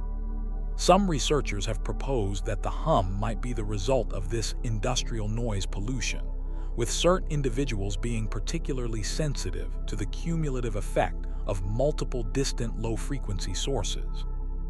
This theory would explain the global nature of the phenomenon and its apparent increase in prevalence over the past several decades. However, the industrial noise theory faces some significant challenges. The hum is often reported in areas far from industrial activity, including remote rural locations and wilderness areas. Additionally, the selectivity of the experience suggests that if it were simply industrial noise, more people would be able to hear it, especially with sensitive acoustic equipment. The fact that sophisticated monitoring equipment often fails to detect the sounds reported by hearers, is one of the most puzzling aspects of the entire phenomenon. Some researchers have explored the possibility that the hum might be related to geological processes. The Earth is constantly generating low-frequency vibrations from sources like tectonic activity, ocean waves, atmospheric pressure changes, and underground water movement. These natural sources of infrasound and low-frequency vibration might be detected by some individuals under certain conditions. Seismic activity, in particular, can generate acoustic waves that travel through the ground and might be perceived as humming sounds by sensitive individuals. The relationship between the hum and weather conditions has been noted by many experiencers. Some report that the sound is more noticeable during certain weather patterns, such as high-pressure systems, temperature inversions, or periods of low wind. These weather conditions can affect how sound travels through the atmosphere and might make distant sources more audible or change the acoustic properties of the environment in ways that enhance the hum experience. Military and government activities have also been suggested as potential sources of the hum. Some researchers have pointed to the timing of certain hum outbreaks and their correlation with classified military projects or installations. Low-frequency radio transmissions, radar systems, and other military technologies can generate acoustic effects that might be perceived as humming sounds. However, government investigations into the hum phenomenon have generally concluded that military activities are not responsible for the reports. The psychological and physiological aspects of the hum experience cannot be ignored. Some researchers have proposed that the phenomenon might be related to tinnitus, a condition where people hear sounds that have no external source. However, the hum differs from typical tinnitus in several important ways. Tinnitus is usually described as ringing, buzzing, or hissing sounds, typically in higher frequency ranges, while the hum is consistently described as a low-frequency humming or droning sound. Another theory suggests that the hum might be related to the way the human auditory system processes very quiet environments. In extremely quiet conditions, some people might become aware of sounds that are normally masked by ambient noise, including sounds generated within their own bodies or by nearby electronic devices. This heightened sensitivity could make them aware of low-frequency sounds that others don't notice. The phenomenon of spontaneous autocaustic emissions has been proposed as another possible explanation. These are sounds generated within the inner ear itself, usually too quiet to be consciously perceived, but potentially audible under very quiet conditions. However, autocaustic emissions typically occur at much higher frequencies than those associated with the hum, making this explanation less likely. Modern technology has created new potential sources of low-frequency sound that didn't exist when the hum was first reported. Wind turbines, for example, generate low-frequency noise that can travel considerable distances and has been linked to health complaints in some communities. However, wind turbine syndrome typically involves additional symptoms beyond just hearing humming sounds, and many hum reports predate the widespread deployment of wind energy technology. The global telecommunications infrastructure might also play a role in the hum phenomenon. The Earth is now surrounded by an electromagnetic environment that's vastly more complex than it was just a few decades ago. Radio waves, cell phone signals, wireless internet, and other forms of electromagnetic radiation permeate our environment. While these signals are not supposed to be directly audible, some researchers have investigated whether they might interact with the human auditory system or with environmental factors in ways that could create perceived sounds. Power transmission lines and electrical grids are another potential source of low-frequency noise that has expanded dramatically over the past century. High-voltage power lines can generate acoustic noise, particularly under certain weather conditions, and the electrical grid creates a complex pattern of electromagnetic fields that might have acoustic effects. the 60 Hz frequency of alternating current used in North American power systems is within the range often reported for the hum, though most locations use different frequencies for their electrical systems. The internet age has allowed people who experience the hum to connect with others around the world who report similar experiences. Online forums and websites dedicated to the phenomenon have created global communities of hearers who share their experiences and theories about the cause. These communities have been valuable for researchers studying the phenomenon, providing large databases of reported experiences and allowing for more systematic analysis of patterns and correlations. However, the online communities have also potentially influenced how the phenomenon is perceived and reported. The sharing of experiences and theories online might lead to some standardization of reports, with people unconsciously modifying their descriptions to match those of others. This could make it more difficult to identify genuine patterns versus shared expectations about what the hum should sound like. Some individuals who experience the hum report that it has significant impacts on their daily lives. Sleep disruption is the most commonly reported problem, with some people stating that the persistent sound makes it difficult or impossible to fall asleep or stay asleep.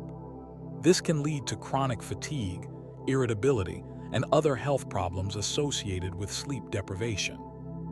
Some report feeling anxious or stressed due to the persistent nature of the sound and the inability to escape from it or find its source.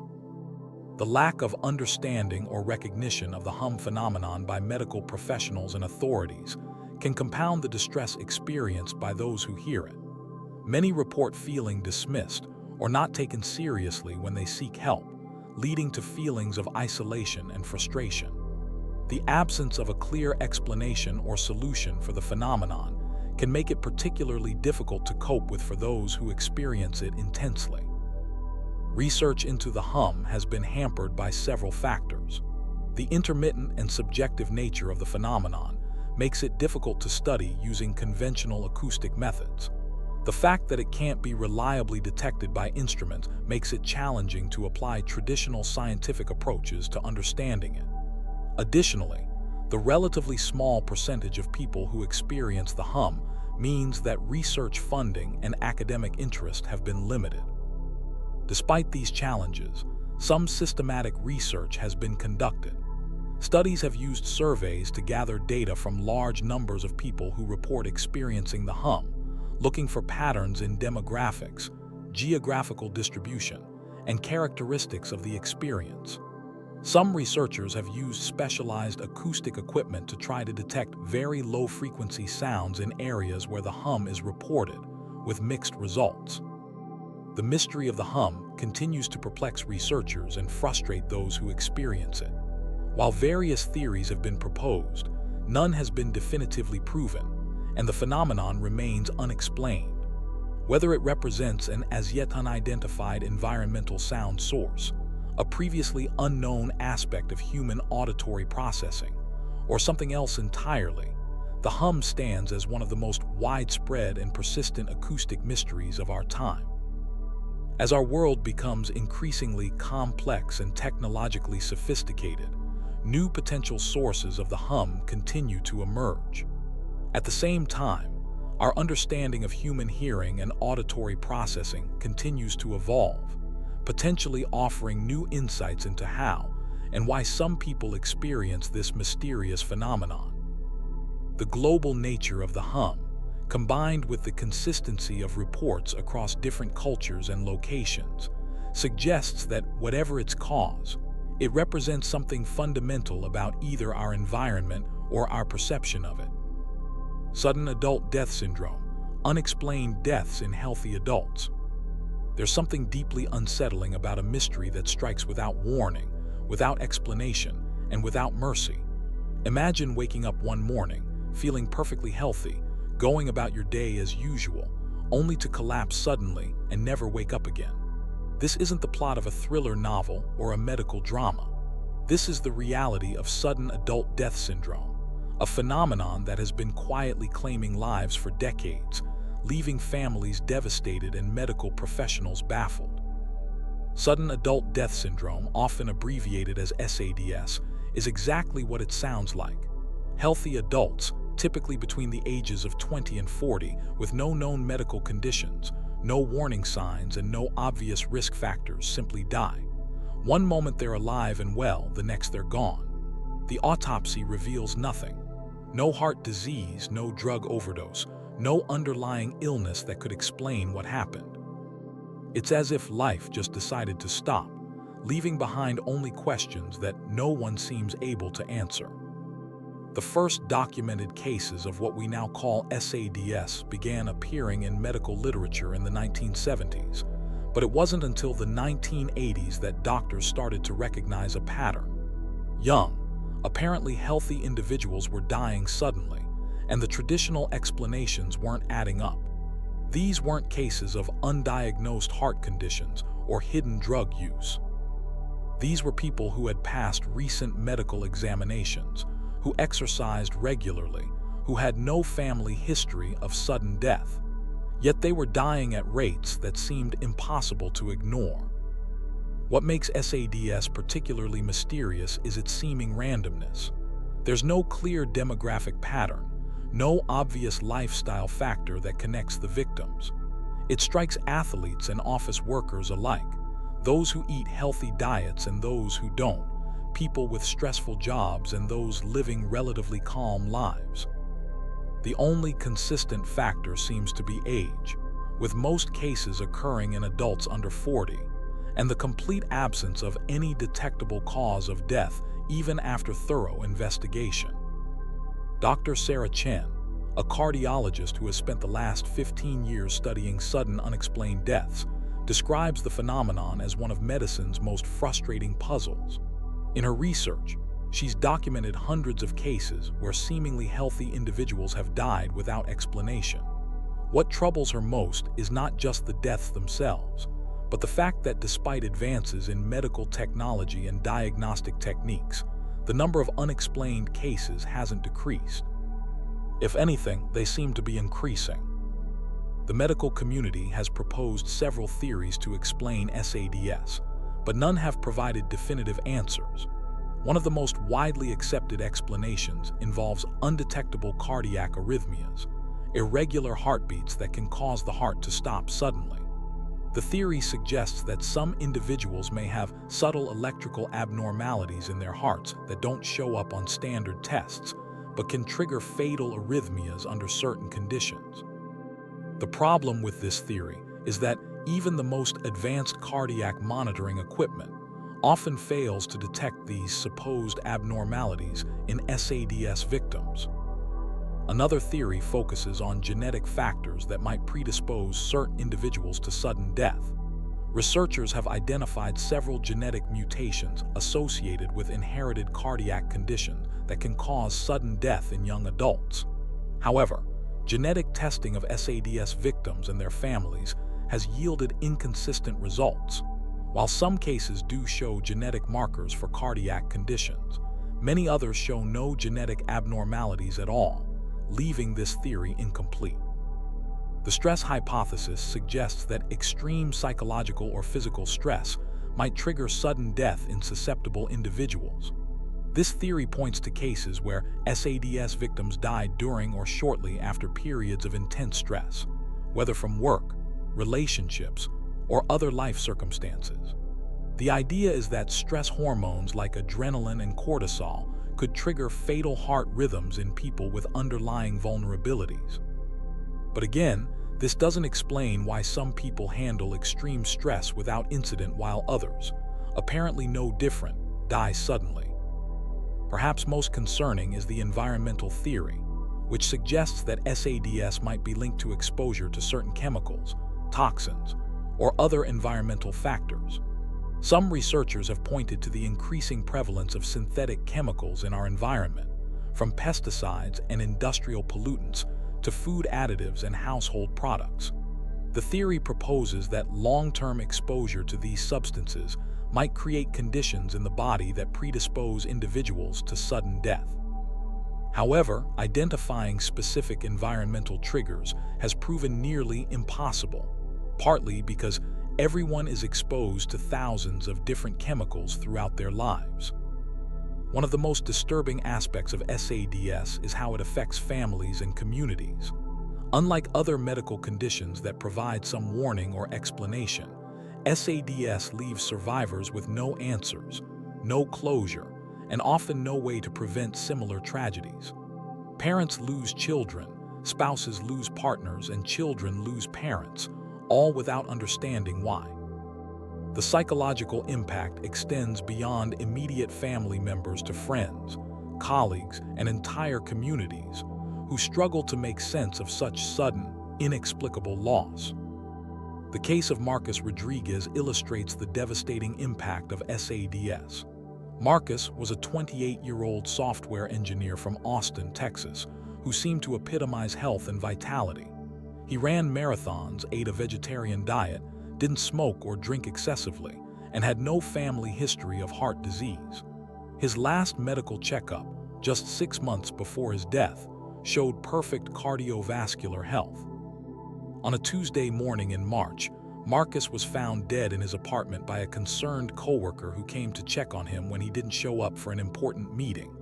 The autopsy revealed nothing unusual. His heart was structurally normal, his blood showed no signs of drugs or toxins, and there was no evidence of any disease process. Marcus had simply died, and no one could explain why.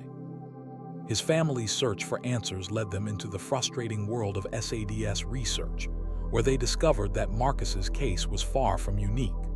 They learned about Sarah Kim, a 32-year-old teacher from Seattle who died suddenly during a parent-teacher conference, and James Peterson, a 25-year-old firefighter from Denver who collapsed during what should have been a routine training exercise. Each case was different in its circumstances, but identical in its mystery. Healthy young adults dying suddenly, leaving behind families desperate for answers that medical science couldn't provide. The investigation into SADS has led researchers down numerous paths, some more controversial than others. One area of particular interest is the potential role of electromagnetic fields in sudden unexplained deaths. Some researchers have noted that many SADS cases occur in individuals who work with or are frequently exposed to electromagnetic radiation, whether from power lines, cellular towers, or electronic devices. The theory suggests that electromagnetic fields might interfere with the heart's electrical system, potentially triggering fatal arrhythmias.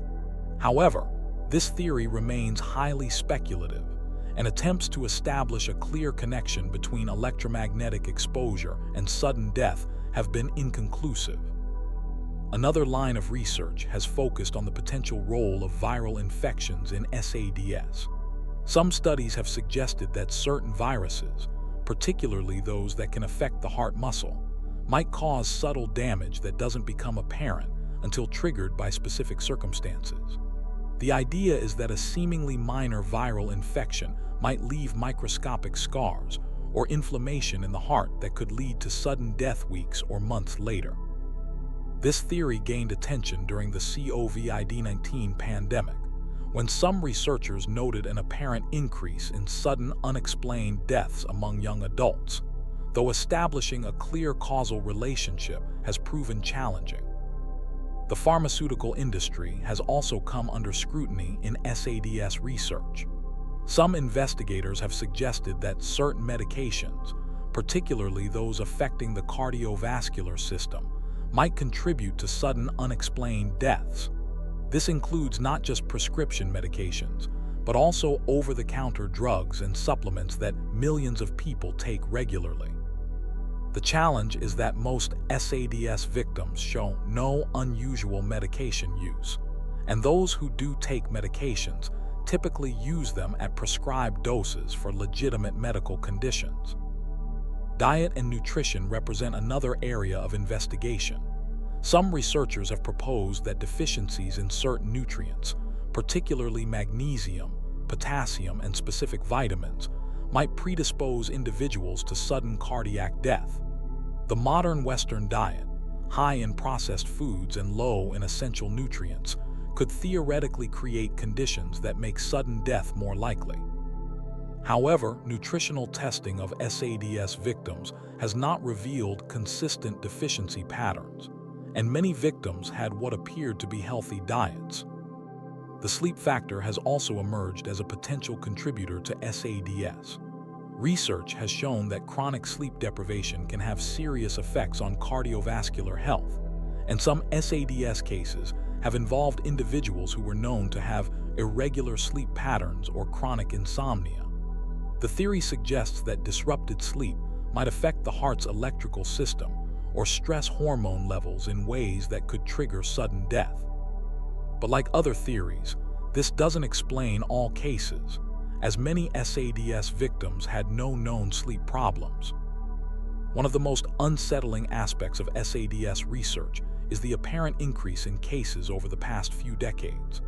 While some of this increase might be due to better reporting and recognition of the syndrome, many researchers believe there has been a genuine rise in sudden unexplained deaths among young adults. This trend has led to speculation about what might have changed in our environment, lifestyle, or medical practices that could be contributing to more cases of SADS. The psychological profile of SADS victims has also been studied extensively. Some researchers have suggested that certain personality types or psychological states might predispose individuals to sudden death. The Type A personality, characterized by high stress levels, competitiveness, and time urgency, has been proposed as a risk factor. However, SADS affects people across all personality types, from high-stress executives to calm, laid-back individuals who seem to have no significant sources of stress in their lives. Geographic clustering of SADS cases has led to investigations into regional factors that might contribute to sudden unexplained deaths. Some areas seem to have higher rates of SADS than others, leading researchers to examine local water supplies, air quality, soil conditions, and other environmental factors. While some interesting correlations have been found, establishing causation has proven nearly impossible due to the complex web of factors that influence human health. The role of physical fitness in SADS presents another paradox. While regular exercise is generally associated with better cardiovascular health, a significant number of SADS victims were actually very physically fit individuals. Athletes, marathon runners, and others in excellent physical condition have died suddenly and unexpectedly, challenging assumptions about fitness as protection against sudden death. This has led to theories about exercise-induced changes in the heart that might, under certain circumstances, predispose individuals to fatal arrhythmias. Occupational factors have also been examined in SADS research. Some professions seem to have higher rates of sudden unexplained deaths, leading to investigations into workplace exposures, stress levels, and other job-related factors. Healthcare workers, first responders, and individuals in high-stress occupations have been studied. But again, no clear pattern has emerged that can explain why some individuals in these professions die suddenly while others do not. The timing of SADS deaths has revealed some intriguing patterns.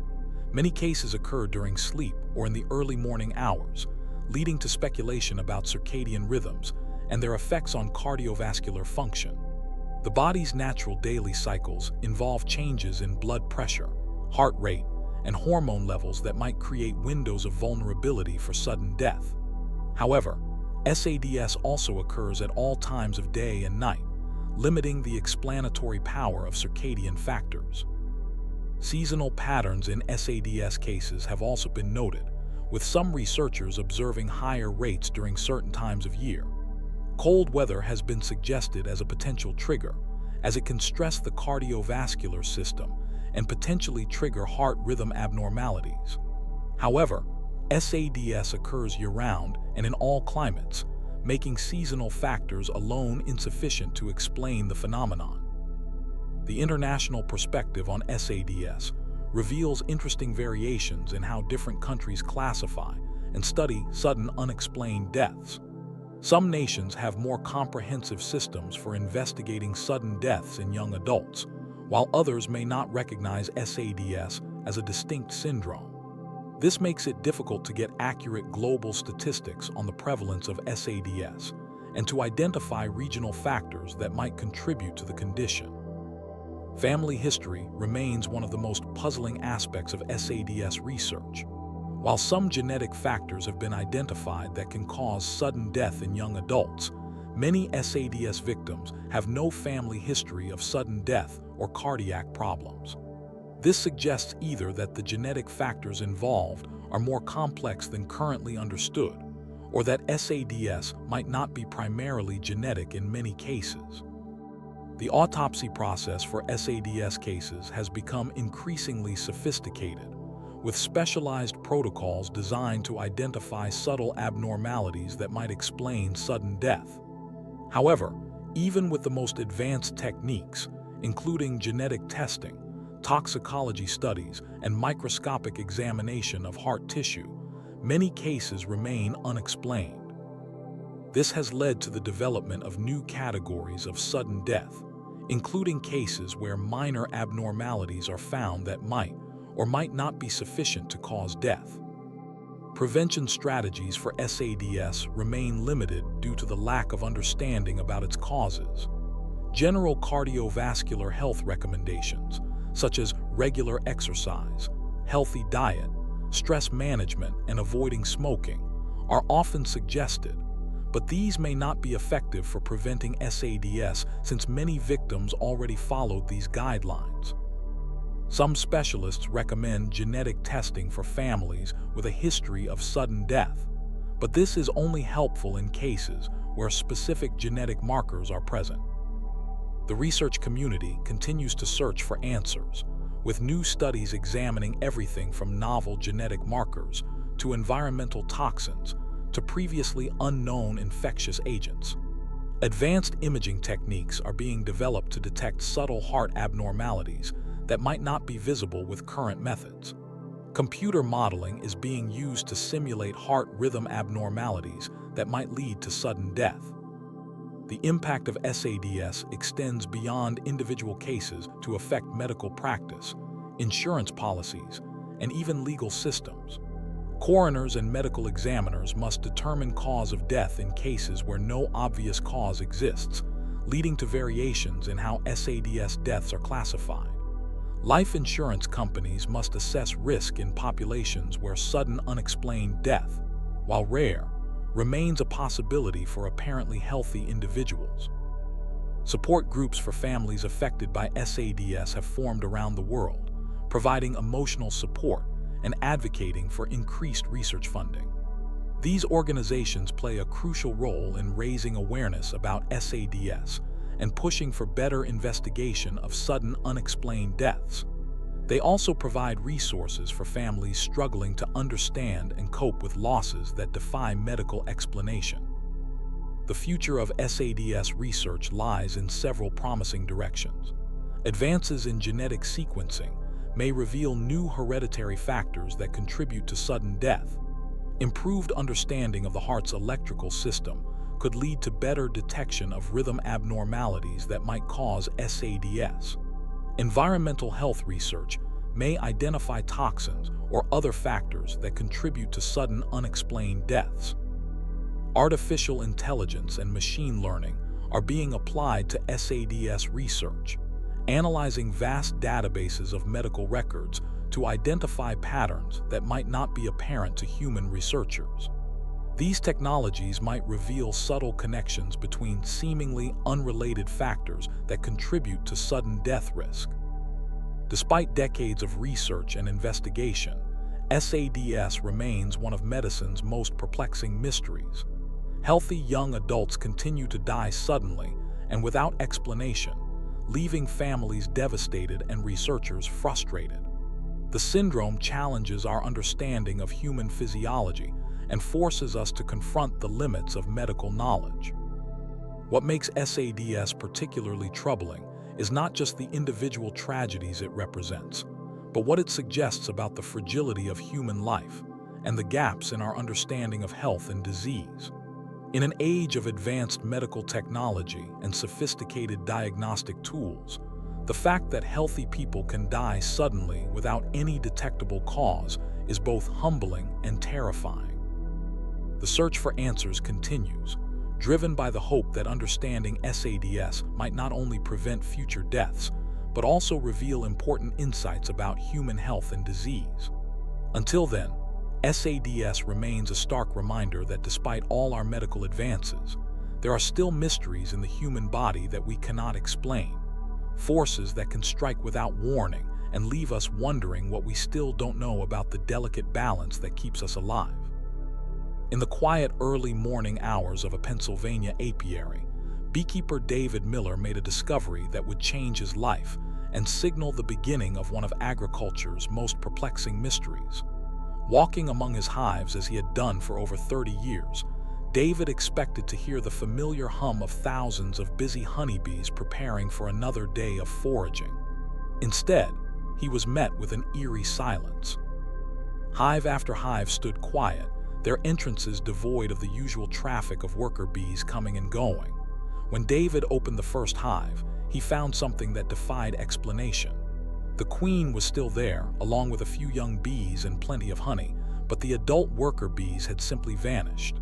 No bodies, no signs of struggle, no indication of where tens of thousands of bees had gone. They had simply disappeared. This was David's first encounter with what scientists would later name colony collapse disorder, a phenomenon that has been devastating bee populations around the world and threatening the very foundation of our food system. What makes this mystery so unsettling is not just the scale of bee disappearances, but the complete absence of explanation for where these vital pollinators have gone. Colony collapse disorder, commonly known as CCD, was first officially recognized in 2006, though beekeepers had been reporting similar mysterious hive losses for several years prior.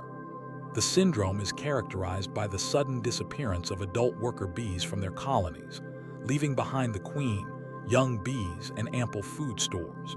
What should be thriving hives become ghost towns overnight, with no trace of the missing bees except empty comb and an overwhelming silence. The discovery that something was seriously wrong with bee populations didn't happen all at once. Instead, it emerged gradually as beekeepers across different regions began reporting unusually high losses of their colonies. In a normal year, beekeepers might expect to lose 10 to 15% of their hives to various natural causes. But starting in the early 2000s, loss rates began climbing dramatically. By 2006, some commercial beekeepers were reporting losses of 50, 60, even 70% of their colonies, with no clear explanation for what was happening. Dr. Dennis Van Engelstorp, a prominent bee researcher at the University of Maryland, was among the first scientists to recognize that these widespread hive losses represented something entirely new. Unlike other known bee diseases or parasites that leave clear signs of their presence, CCD was characterized by what wasn't there rather than what was. The adult worker bees simply vanished, as if they had decided collectively to abandon their most fundamental instinct, the protection and maintenance of their colony. What makes CCD particularly mysterious is that it goes against everything we know about bee behavior. Honeybees are among nature's most social and cooperative creatures, with their entire existence revolving around the welfare of their colony. Worker bees will sacrifice their lives to defend their hive, and they possess an intricate communication system that allows them to share information about food sources, threats, and the overall health of their community. The idea that these dedicated workers would simply abandon their queen, their young, and their home is as baffling as it would be for human parents to walk away from their children without explanation. The economic implications of CCD became apparent almost immediately.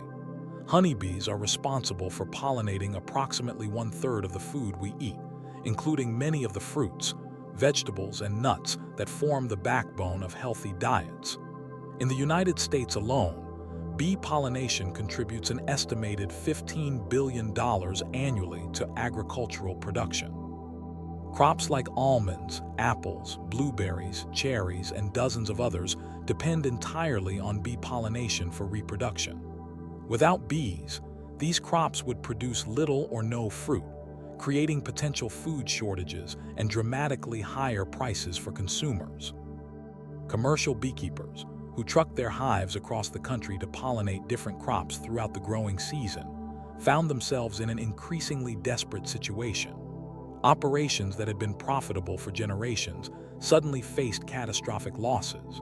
Some beekeepers lost so many colonies that they were forced out of business entirely, while others struggled to rebuild their operations with dwindling resources and no guarantee that their new colonies wouldn't also succumb to CCD. The search for explanations for colony collapse disorder has led researchers down numerous paths, each revealing part of the puzzle, but none providing a complete answer. One of the first suspects was the varroa mite, a parasitic organism that attaches to bees and weakens them by feeding on their bodily fluids. These mites had been causing problems for beekeepers for years, but their presence didn't explain the specific pattern of adult bee disappearance characteristic of CCD. Colonies affected by varroa mites typically show dead and dying bees around the hive, not the complete absence of adult workers seen in CCD cases.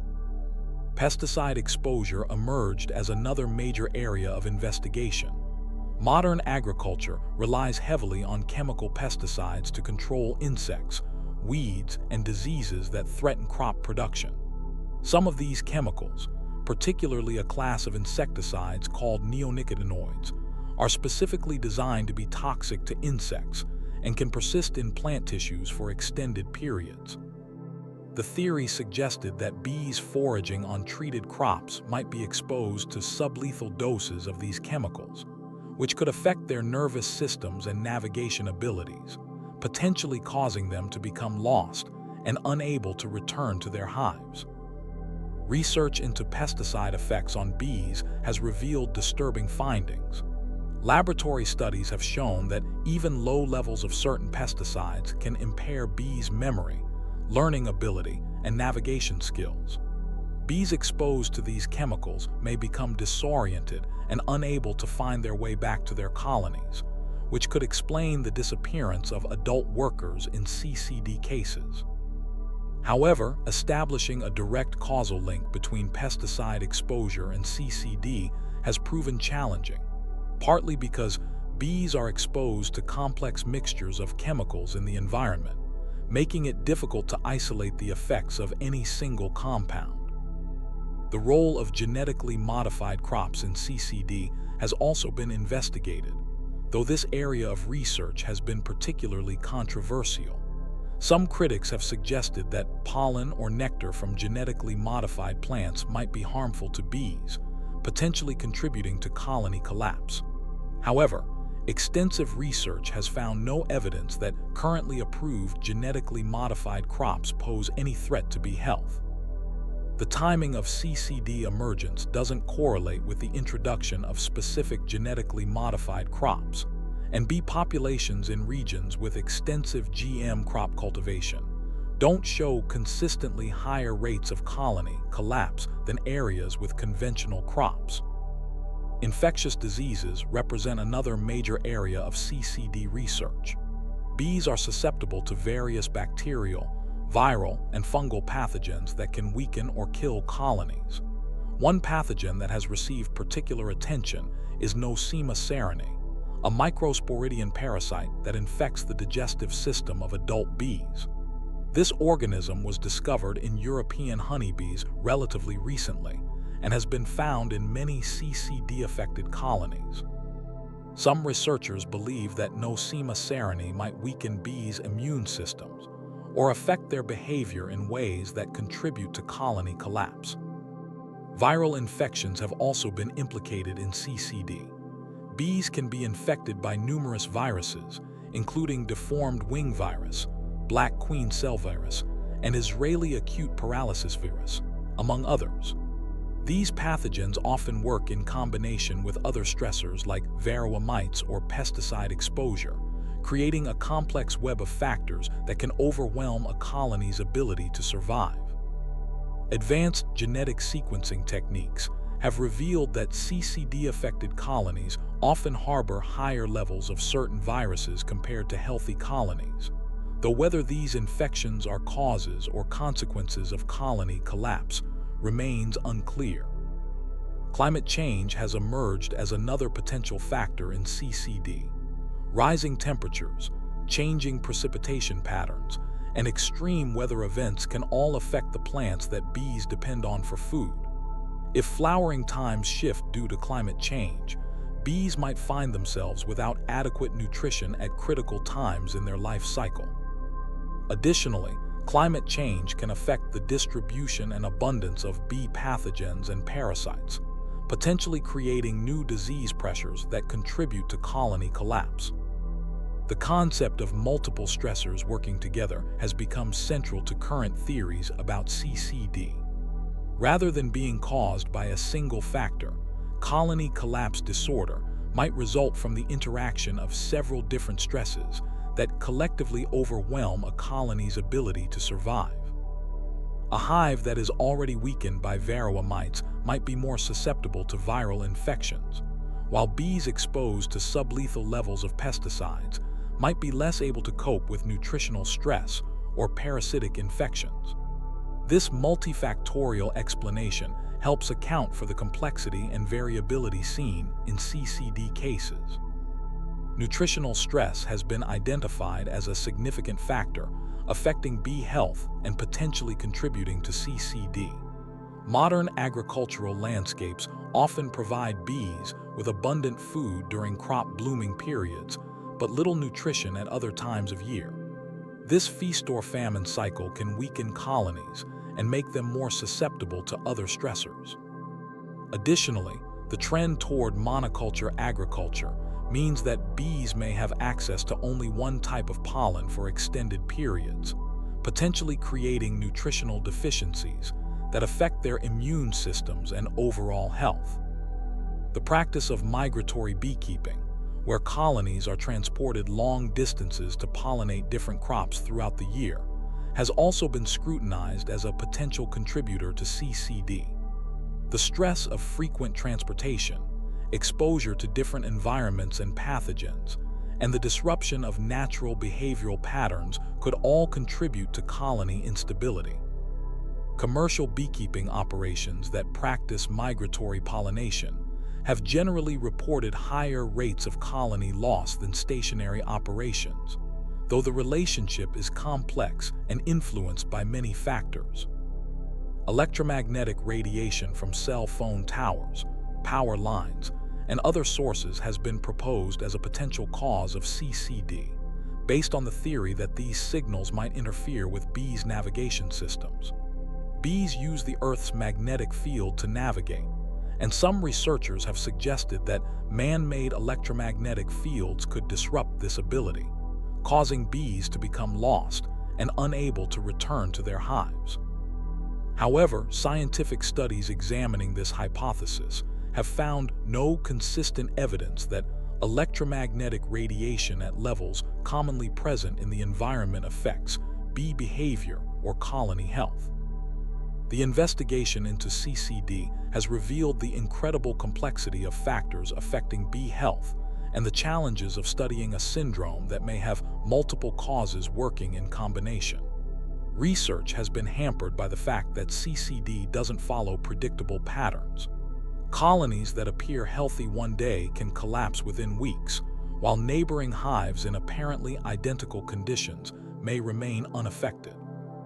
This variability makes it difficult to establish controlled experiments and identify specific causal factors.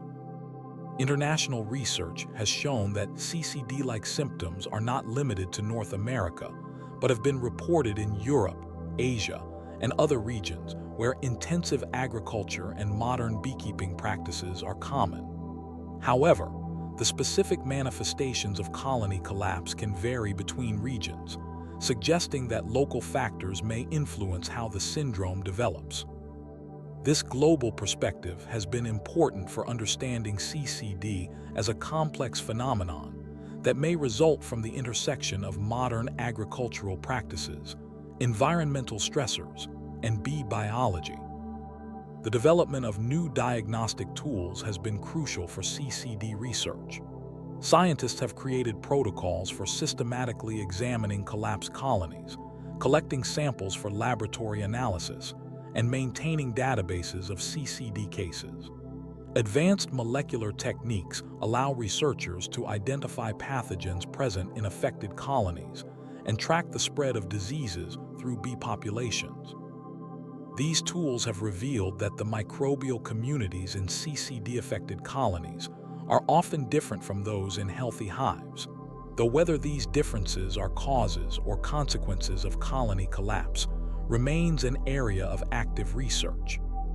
The response to CCD has involved collaboration between researchers, beekeepers, government agencies, and agricultural organizations. The USDA established a CCD steering committee to coordinate research efforts and develop standardized protocols for investigating colony losses. State departments of agriculture have implemented monitoring programs to track colony health and identify emerging problems before they become widespread. International organizations have facilitated information sharing and coordinated research efforts across national boundaries. Efforts to address CCD have led to changes in agricultural practices and regulations. Some jurisdictions have restricted or banned the use of certain pesticides suspected of contributing to bee health problems. The European Union implemented a moratorium on several neonicotinoid insecticides, though the effectiveness of these measures in reducing colony losses is still being evaluated. Farmers and land managers have been encouraged to plant bee-friendly flowering plants and reduce pesticide use during times when bees are actively foraging. The development of integrated pest management strategies has become increasingly important as a way to maintain agricultural productivity while reducing risks to pollinators. These approaches emphasize using multiple tactics to control pests, including biological control agents, resistant crop varieties, and targeted pesticide applications that minimize exposure to beneficial insects like bees. While these strategies can be more complex and sometimes more expensive than conventional approaches, they offer the potential to maintain both crop yields and pollinator health. Beekeepers have adapted their management practices in response to CCD, implementing more intensive monitoring of colony health, improving nutrition programs, and developing strategies to reduce stress on their bees. Many have moved away from practices that may contribute to colony weakness, such as excessive use of antibiotics or inadequate disease management. The beekeeping community has also become more collaborative, sharing information about successful management strategies and working together to address common challenges. The breeding of bees with increased resistance to diseases and parasites has become a priority for both researchers and commercial bee breeders. Traditional breeding programs focus on selecting bees that show natural resistance to varroa mites, viral infections, and other health challenges.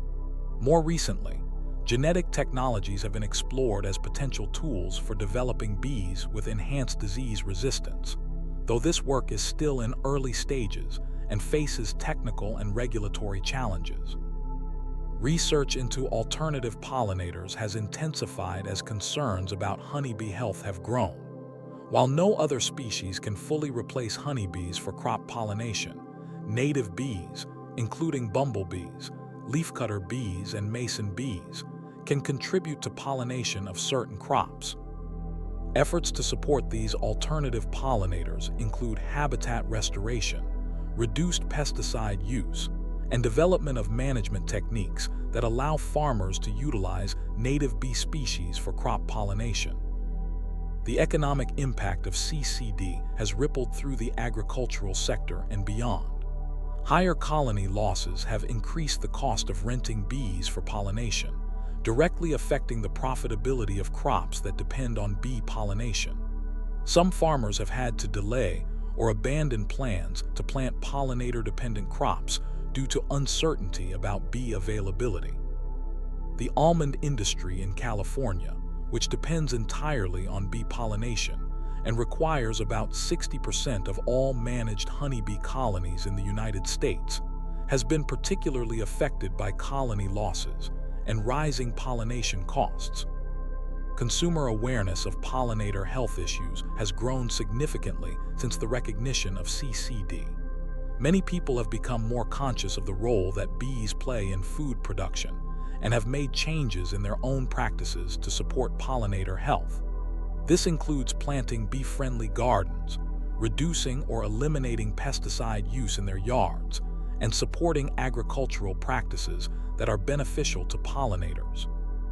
The Save the Bees movement has become a significant force in environmental advocacy, though it has also led to some misconceptions about bee biology and conservation. The complexity of CCD has highlighted the need for more holistic approaches to agricultural sustainability. Rather than focusing solely on maximizing crop yields, there is growing recognition that agricultural systems must also support the health of pollinators and other beneficial organisms that are essential for long-term productivity. This has led to increased interest in agroecological approaches that integrate crop production with biodiversity conservation and ecosystem health. Looking toward the future, CCD research continues to evolve as new technologies and approaches become available. Advanced molecular techniques are providing unprecedented insights into the microbial communities associated with bee health and disease. Computational modeling is being used to understand how multiple stressors interact to affect colony survival. Citizen science programs are engaging beekeepers and other stakeholders in data collection and monitoring efforts that provide valuable information for researchers. The mystery of colony collapse disorder remains unsolved, but progress is being made in understanding the complex factors that contribute to bee health and colony survival. While the complete disappearance of adult worker bees continues to baffle scientists, research has revealed important insights into the various stressors that can weaken bee colonies and make them more susceptible to collapse. This knowledge is being used to develop better management practices, improve regulatory frameworks, and create agricultural systems that are more supportive of pollinator health. The story of CCD serves as a reminder of how much we still don't understand about the natural world and the complex relationships that sustain our food systems. It highlights the unintended consequences that can arise from human activities and the importance of considering ecological impacts in our decision-making. As we continue to search for answers to this mysterious syndrome, we are also learning valuable lessons about the delicate balance between human needs and environmental health, and the critical importance of the small creatures that make our modern food system possible. Deep in the classified corridors of military research facilities, scientists have been working on something that sounds like pure science fiction. Imagine hearing voices inside your head, clear as day, but no one around you hears a thing. No speakers, no headphones, no external sound source whatsoever. The voice seems to come from inside your own skull, as if your thoughts have been hijacked by an invisible transmitter. This isn't the plot of a dystopian thriller. This is the microwave auditory effect, and it's very real. The phenomenon was first documented in the 1940s, when radar technicians began reporting strange experiences. They claimed they could hear clicking sounds, and sometimes even voices, when standing near powerful radar equipment. At first, their supervisors dismissed these reports as imagination or fatigue. After all, how could electromagnetic waves create sound without speakers? But as more and more technicians came forward with similar stories, scientists began to take notice. What these technicians were experiencing would later be called the microwave auditory effect, or the Frey effect, named after Alan Frey, the American neuroscientist who first studied it systematically in 1961. Frey's experiments were groundbreaking and deeply unsettling. He discovered that pulsed microwave radiation could indeed create the perception of sound directly in the human brain, bypassing the ears entirely. But how is this possible? The mechanism behind the microwave auditory effect is both elegant and terrifying. When pulsed microwaves hit human tissue, they cause rapid thermal expansion. This expansion creates pressure waves that can stimulate the auditory system, particularly the cochlea in the inner ear.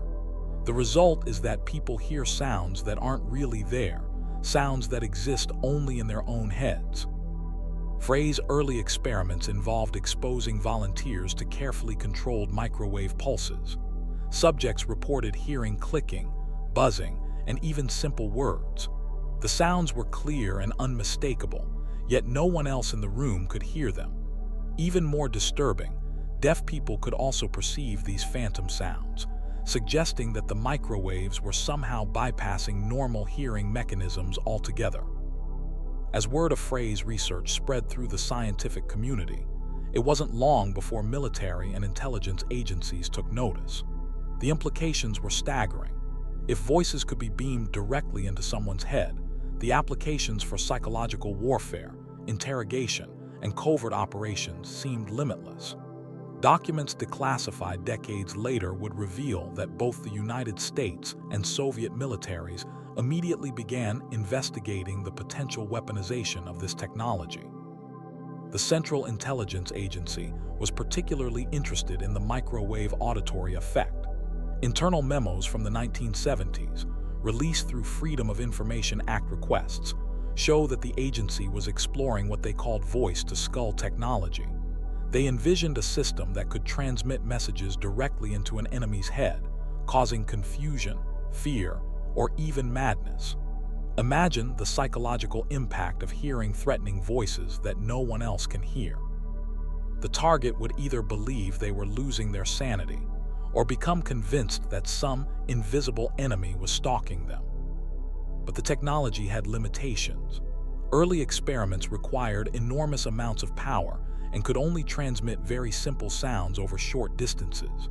The microwave beams needed to create the auditory effect were strong enough to cause tissue heating, making prolonged exposure dangerous. Subjects often reported headaches, dizziness, and a burning sensation in their heads. The power requirements also meant that the equipment was massive and conspicuous, hardly suitable for covert operations. Despite these challenges, research continued throughout the Cold War era. The United States Air Force developed something called the radio frequency hearing effect, essentially their own version of voice-to-skull technology. Classified documents suggest they were able to transmit simple words and phrases over distances of several hundred meters. The exact details remain classified, but patents filed by military contractors hint at sophisticated systems capable of targeting individual subjects with remarkable precision. Meanwhile, the Soviet Union was conducting their own research into what they called psychotronics. Russian scientists claimed to have developed devices that could influence human behavior using electromagnetic fields. While much of their research remains classified or lost, defectors and intelligence reports suggested they had made significant advances in voice-to-skull technology by the 1980s. As the technology evolved, so did the theories about its potential applications. Some researchers speculated that advanced versions could be used to implant false memories, alter perception, or even control behavior. The idea was that by carefully timing and modulating the transmitted signals, it might be possible to influence not just what people heard, but how they thought and felt.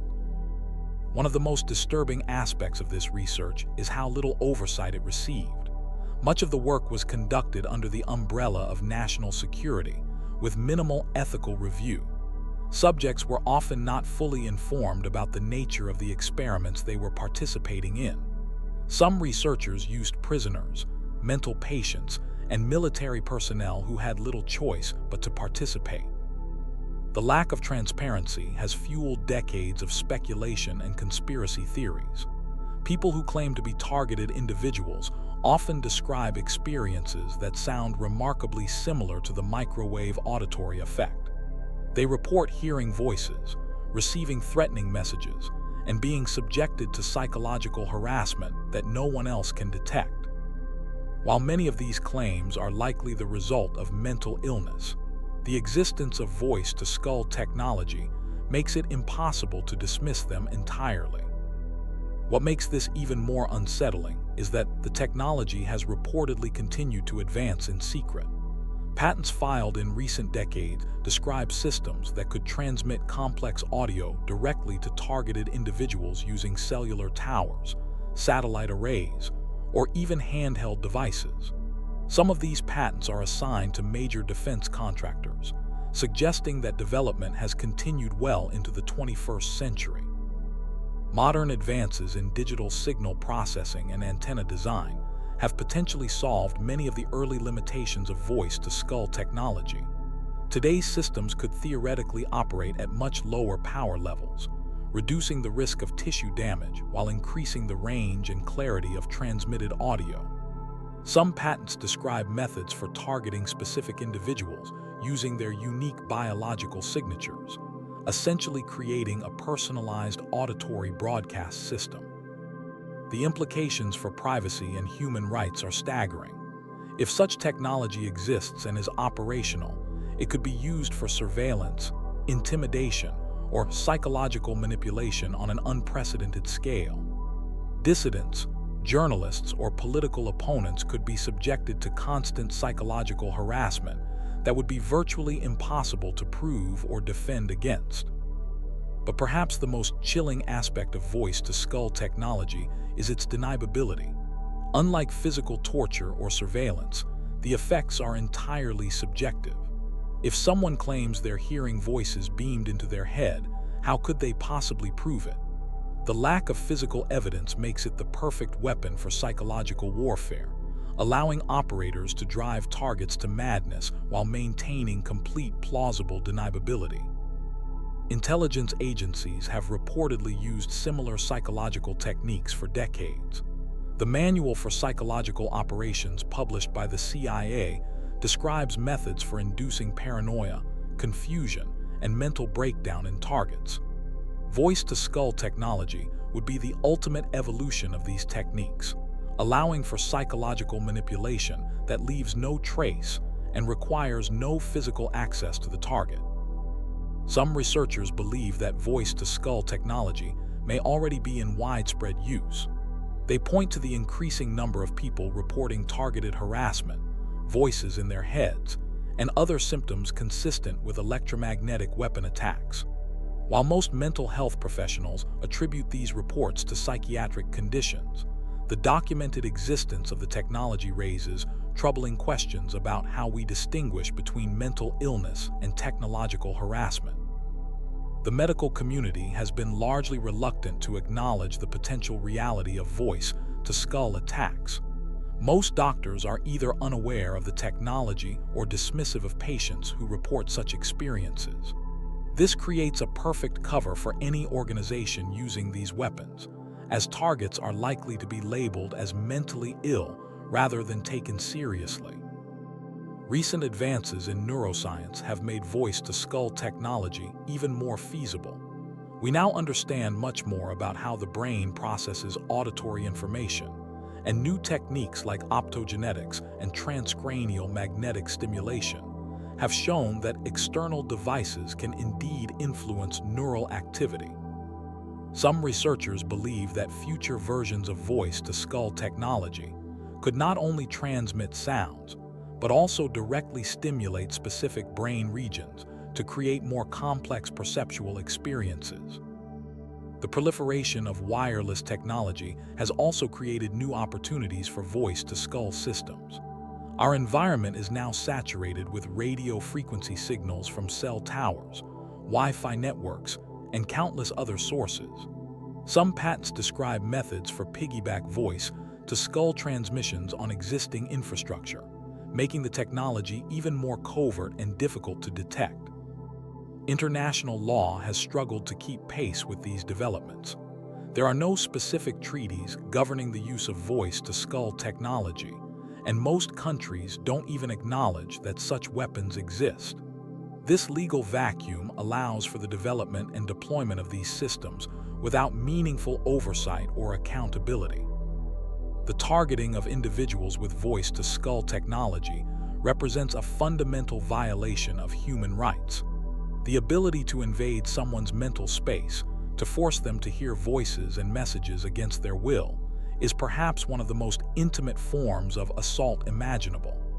Yet because the technology operates in the shadows, protected by classification and secrecy, victims have little recourse.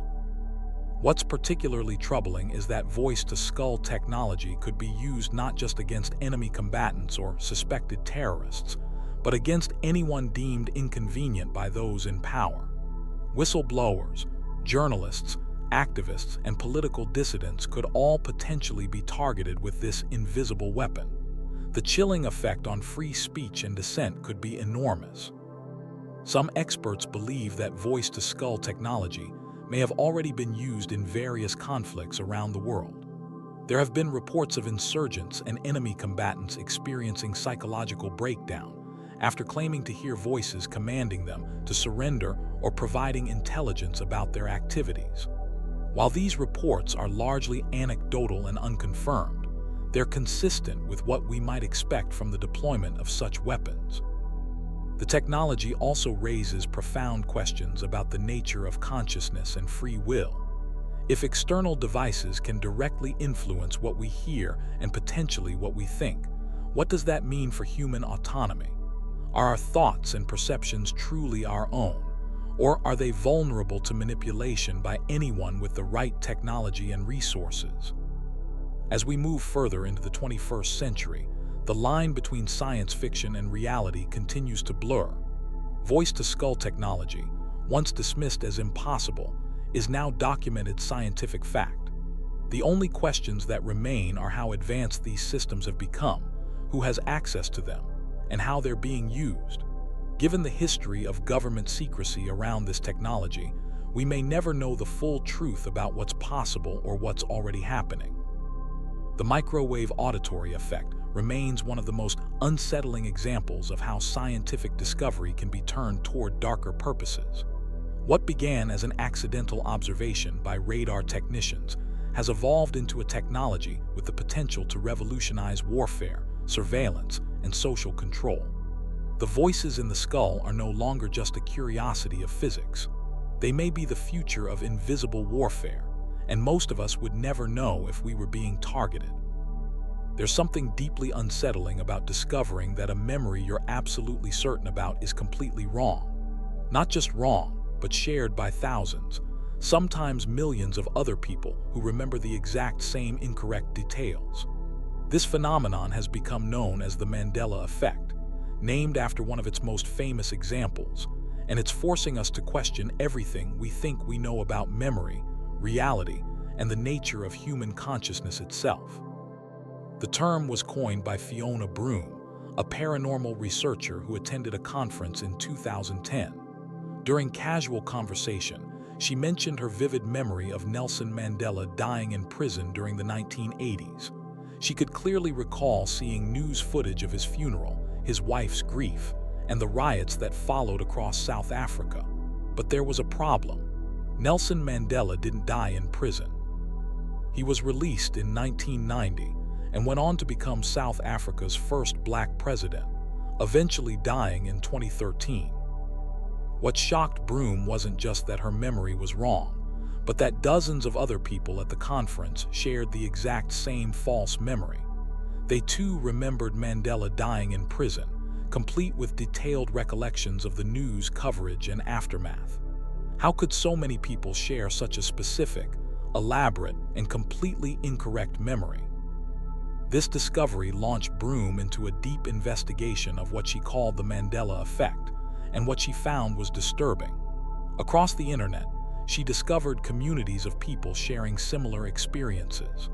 Thousands of individuals who were convinced that their memories of historical events, popular culture, and even basic facts were correct, despite overwhelming evidence to the contrary. One of the most widespread examples involves the children's book series The Berenstain Bears. Countless people remember it as the Berenstain Bears, with an EIN ending instead of AIN. These aren't casual observers who might have misread the title once or twice. These are people who grew up with the books, read them hundreds of times, and have crystal clear memories of the Berenstain spelling. Some even claim to have owned books with the Berenstain spelling, though no such books have ever been found. The list of Mandela effects seems to grow constantly. People remember the movie Snow White featuring the line mirror on the wall, when the actual line is magic mirror on the wall. Millions recall the Monopoly man wearing a monocle, but he never has. Many are convinced that the Thanksgiving cornucopia appeared on the fruit of the Loom logo, yet the company insists it never existed. Perhaps even more unsettling are the geographical Mandela effects. Large numbers of people remember Australia being much further south, almost touching Antarctica. Others recall New Zealand being northeast of Australia instead of southeast. Some remember the Panama Canal running east to west rather than northwest to southeast. These aren't minor details that might be easily confused. These are major geographical features that millions of people claim to remember differently. The human brain's capacity for creating false memories is well documented in psychological research. Our memories aren't perfect recordings of events, but rather reconstructions that can be influenced by later information, suggestion, and our own expectations. Each time we recall a memory, we potentially alter it, creating a version that may differ from the original experience. But the Mandela effect seems to go beyond simple false memory. The specificity and widespread nature of these shared incorrect memories suggests something more complex is happening. Why do so many people remember exactly the same wrong details? Why are these false memories so vivid and emotionally convincing? And why do they cluster around certain types of information, popular culture references, brand names, and historical events? Some researchers propose that the Mandela effect is simply a result of how information spreads in the internet age. A single person's false memory, shared online, could potentially influence thousands of others, who then adopt that incorrect version as their own. Social media algorithms that show us content similar to what we've already engaged with could create echo chambers where false memories are reinforced and spread. The power of suggestion is indeed strong. Psychological studies have shown that people can be convinced they remember events that never happened, simply through repeated exposure to false information. In the case of the Mandela effect, once someone reads about others remembering something incorrectly, they might unconsciously alter their own memory to match. But this conventional explanation doesn't satisfy everyone experiencing the Mandela effect. Many people report that their false memories predate any exposure to online discussions about the phenomenon. They claim to have noticed discrepancies years or even decades before learning that others shared their experiences. Some describe the jarring moment of discovering that their memory was wrong, a feeling they describe as reality shifting beneath their feet. This has led to more exotic theories about what might cause the Mandela effect. Some propose that we're living in a simulation and that these false memories are glitches in the program. According to this theory, the simulation occasionally updates or corrects itself, changing historical details, but some people retain memories of the previous version.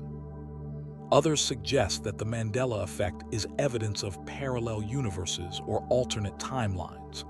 They theorize that consciousness can somehow slip between different versions of reality, carrying memories from one timeline into another. In this view, people experiencing the Mandela effect aren't remembering incorrectly. They're remembering accurately, but from a different version of history. The quantum mechanics concept of the many worlds interpretation provides a theoretical framework for such ideas. According to this interpretation, every quantum event creates multiple parallel universes, each representing a different outcome. Perhaps, some theorists suggest, human consciousness can occasionally access memories from these parallel realities. Time travel theories offer another exotic explanation. Some propose that changes made to the past through time travel create ripple effects that alter history, but certain people retain memories of the original timeline. According to this theory, The Mandela Effect is evidence that history has been artificially altered, leaving some people as unwitting witnesses to the original events. The CERN Large Hadron Collider has become a focal point for some of these theories. The particle accelerator, which began operations in 2008, has been blamed by some for causing reality shifts that result in Mandela effects. They claim that the high-energy experiments conducted at CERN are somehow affecting the fabric of space-time, creating changes in our timeline that manifest as false memories. While these exotic theories capture the imagination, they face significant scientific skepticism. There's no empirical evidence for parallel universes accessible to human consciousness, time travel to the past, or reality-altering particle accelerators. The more mundane explanations involving memory, psychology, and social influence remain far more plausible to mainstream science. Yet the experience of the Mandela Effect remains profoundly unsettling for those who encounter it. The feeling of having your memory contradicted by reality is deeply disturbing. It challenges our basic assumptions about the reliability of our own minds and the stability of the world around us. For many people, discovering a Mandela Effect is their first real confrontation with the fallibility of memory and perception. The phenomenon has created online communities where people share their experiences and theories.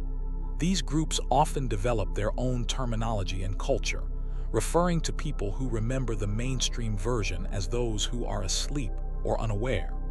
Some members become convinced that they're among the few who can perceive the truth about reality's instability. This social aspect of the Mandela Effect may be key to understanding its persistence. Once someone joins a community of believers, their conviction in their false memories can become reinforced by social pressure and group identity. Questioning the reality of the Mandela Effect becomes tantamount to questioning the community itself. The role of confidence in memory is particularly important. People experiencing the Mandela Effect often report being absolutely certain about their incorrect memories.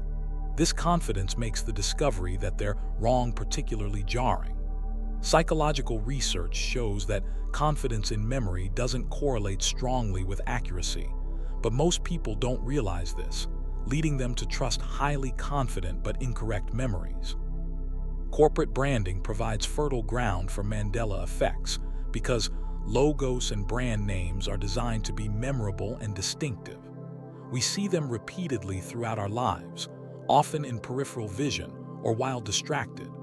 This creates many opportunities for our brains to fill in details incorrectly or combine elements from different sources.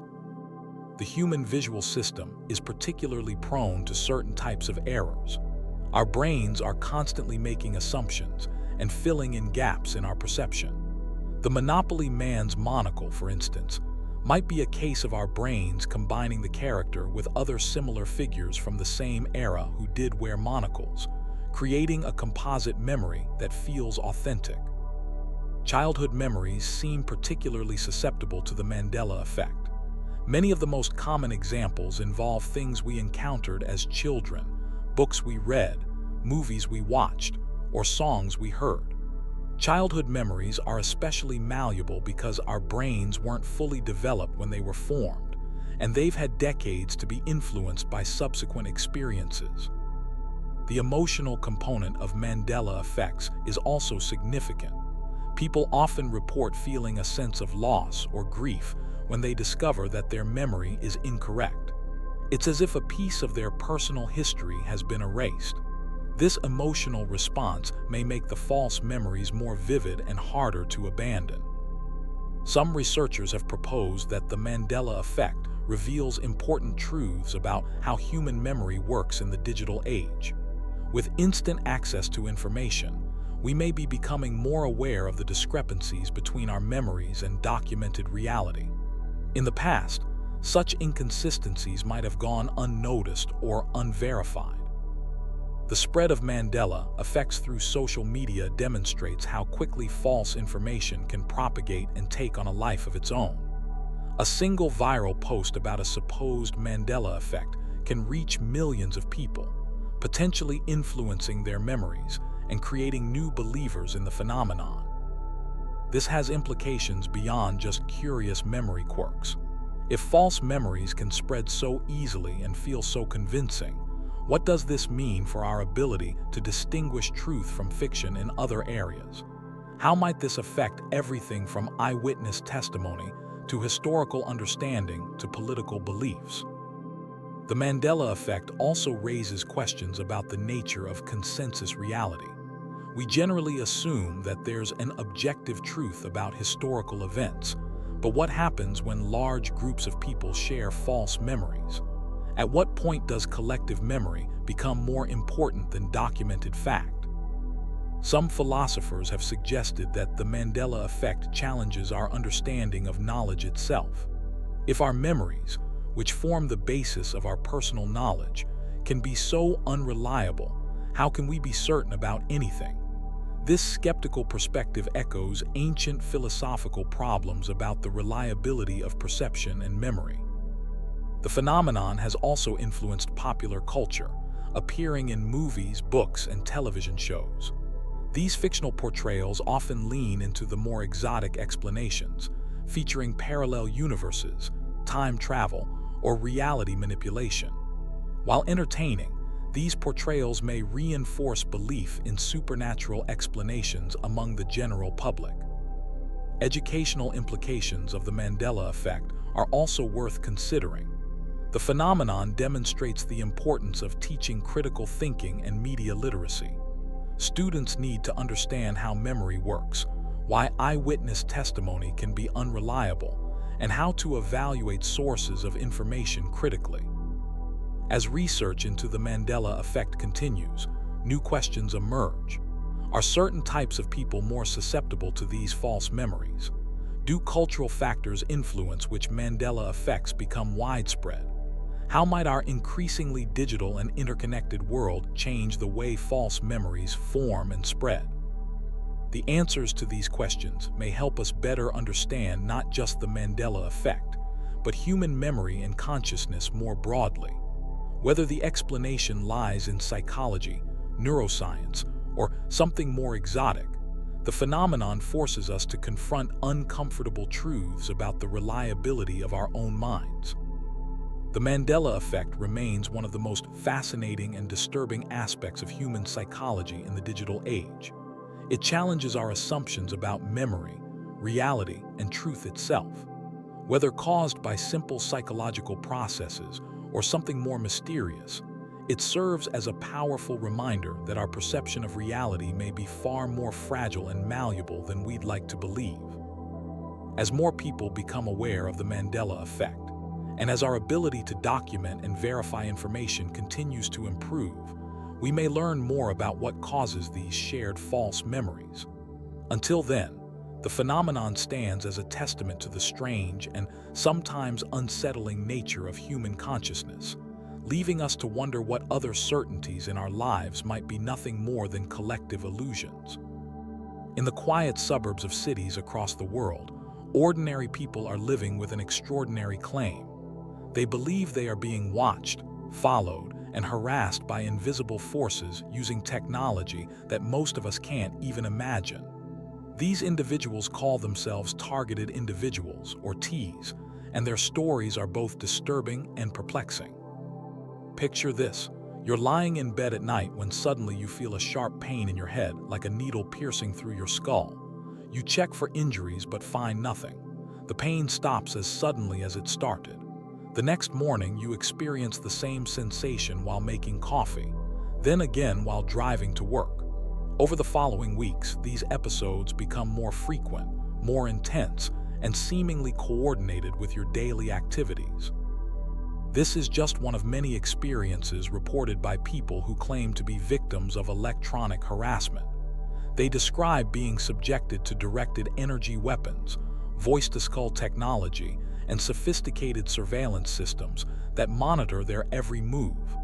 But here's the unsettling part. There's no visible evidence of any of this happening. The phenomenon of targeted individuals has grown significantly over the past 2 decades, particularly with the rise of the internet and social media platforms, where these individuals can connect and share their experiences. Thousands of people worldwide claim to be victims of organized stalking campaigns that use advanced technology to torment them psychologically and physically. But what exactly are these people experiencing, and is there any truth to their claims? The stories follow remarkably similar patterns. Victims report hearing voices transmitted directly into their heads, experiencing sudden onset of pain or discomfort that moves around their body, and noticing that their thoughts seem to be monitored or influenced by outside forces. Many describe feeling vibrations in their homes, particularly at night, and claim that electronic devices malfunction in their presence. Dr. John Hall, a physician who has studied these cases extensively, documented hundreds of similar reports from across the United States.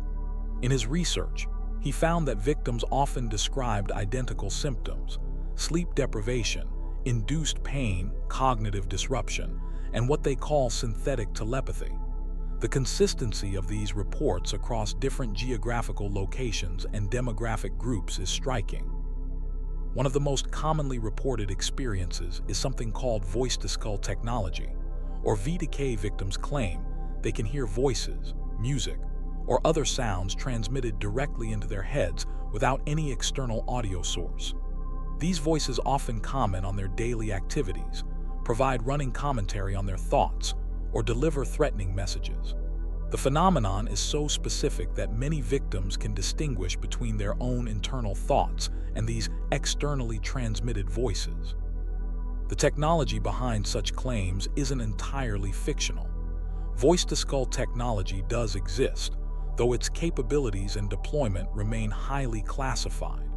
The United States military has acknowledged research into directed energy weapons and non-lethal crowd control technologies. Patents exist for devices that can transmit sound directly to an individual's head using microwave frequencies, and the military has developed what they call the active denial system, which uses millimeter waves to create an intense burning sensation on the skin. But the question remains: are these technologies being used against civilians, or are the reported experiences the result of psychological conditions, environmental factors, or simple misunderstanding? The scientific community has largely dismissed targeted individual claims as symptoms of mental illness, particularly paranoid schizophrenia or delusional disorder.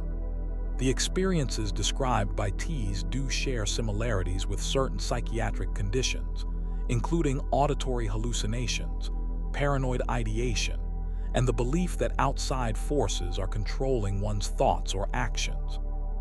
However, many targeted individuals are highly functional members of society.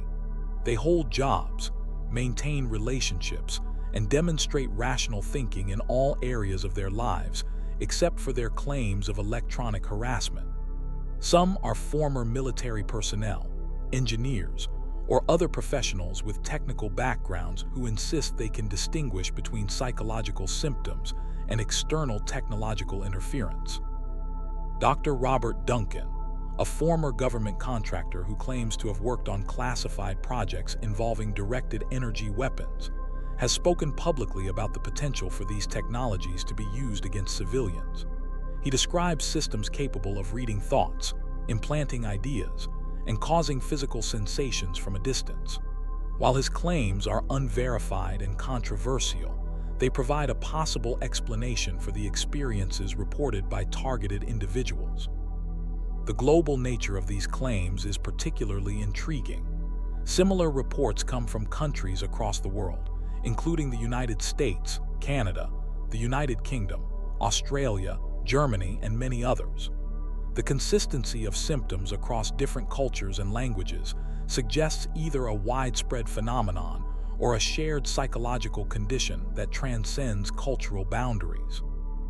One of the most documented cases involves a woman named Gloria Naylor, a National Book Award-winning author who claimed to be a victim of electronic harassment.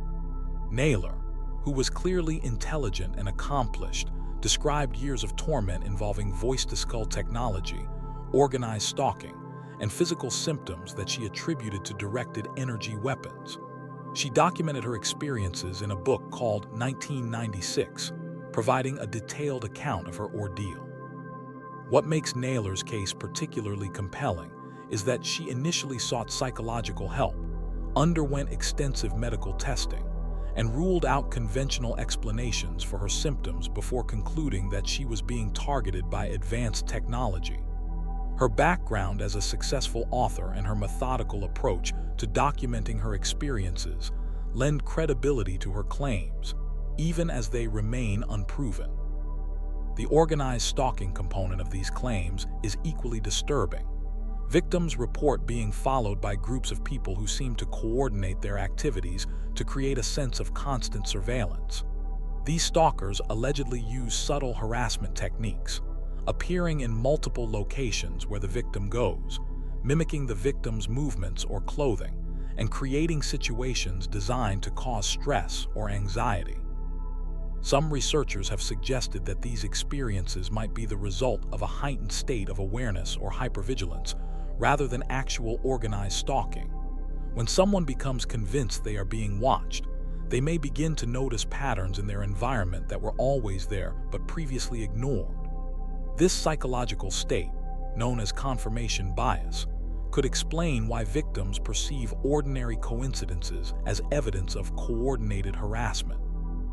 However, there are documented cases of actual organized stalking campaigns, particularly those involving corporate espionage, domestic violence, or harassment by extremist groups. The techniques described by targeted individuals do match those used in legitimate stalking cases, including the use of multiple perpetrators, psychological manipulation, and attempts to isolate the victim from support systems. The technology aspect of these claims becomes even more complex when we consider the rapid advancement of surveillance capabilities. Modern governments and corporations possess sophisticated monitoring systems that can track individuals through their cell phones, credit card transactions, and online activities. Smart home devices, security cameras, and even modern vehicles contain sensors and communication systems that could theoretically be used for surveillance purposes. The National Security Agency's extensive surveillance programs, revealed through Edward Snowden's disclosures, demonstrated that governments do possess the capability to monitor communications on a massive scale. While these programs were focused on national security rather than individual harassment, they prove that the technology for widespread surveillance exists and is being used. Some targeted individuals report that their harassment began after they became involved in activism, whistleblowing, or other activities that might have brought them to the attention of authorities. This has led to speculation that electronic harassment might be used as a tool for silencing dissent or discouraging certain types of behavior. The psychological impact on those who believe they are being targeted is severe. Many report chronic sleep deprivation, anxiety, depression, and social isolation. The invisible nature of the alleged harassment makes it difficult for victims to find support or validation from friends, family, or medical professionals. This isolation often reinforces their belief that they are being systematically targeted and that the harassment is designed to destroy their credibility and social connections. Support groups for targeted individuals have formed both online and in person, providing a community for people who share similar experiences. While these groups offer emotional support, critics argue that they also reinforce delusional thinking and prevent individuals from seeking appropriate mental health treatment. The challenge for researchers and mental health professionals is distinguishing between legitimate concerns about emerging surveillance technologies and symptoms of psychological disorders. The line between reasonable privacy concerns and paranoid delusion has become increasingly blurred in an age of widespread digital surveillance and advanced military technologies. Some medical professionals have begun to take a more nuanced approach to these claims, acknowledging that while the specific technologies described by targeted individuals may not exist or be deployed as claimed, the underlying concerns about privacy, surveillance, and the potential for technological abuse are legitimate. This approach focuses on addressing the distress and dysfunction caused by these beliefs rather than simply dismissing them as delusional. The phenomenon of targeted individuals also raises important questions about the relationship between technology and mental health. As our daily lives become increasingly connected to digital devices and networks, the potential for these technologies to impact our psychological well-being becomes more significant. Whether through actual harassment, unintended electromagnetic effects, or simply the psychological stress of living in a highly monitored society, technology may be contributing to new forms of mental distress. Research into the biological effects of electromagnetic fields has shown that exposure to certain frequencies can indeed cause physical symptoms, including headaches, sleep disturbances, and cognitive impairment. While the levels typically encountered in daily life are considered safe, the cumulative effects of constant exposure to multiple electromagnetic sources are not fully understood.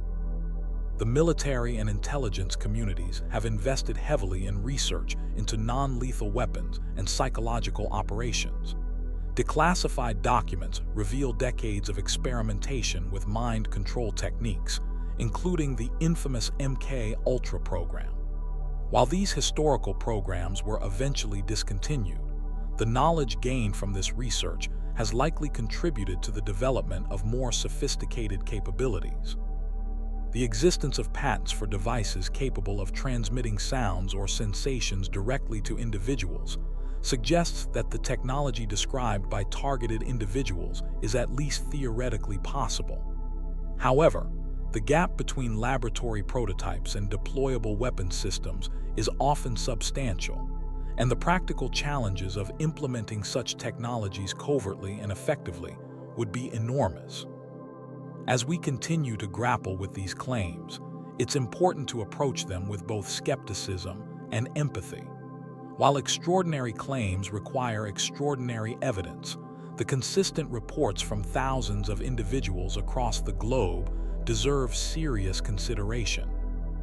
Whether these experiences represent a genuine technological threat, a new form of psychological disorder, or something else entirely, they highlight the complex relationship between technology, society, and human consciousness in the modern world. The story of targeted individuals remains unresolved, a modern mystery that challenges our understanding of both technology and human experience.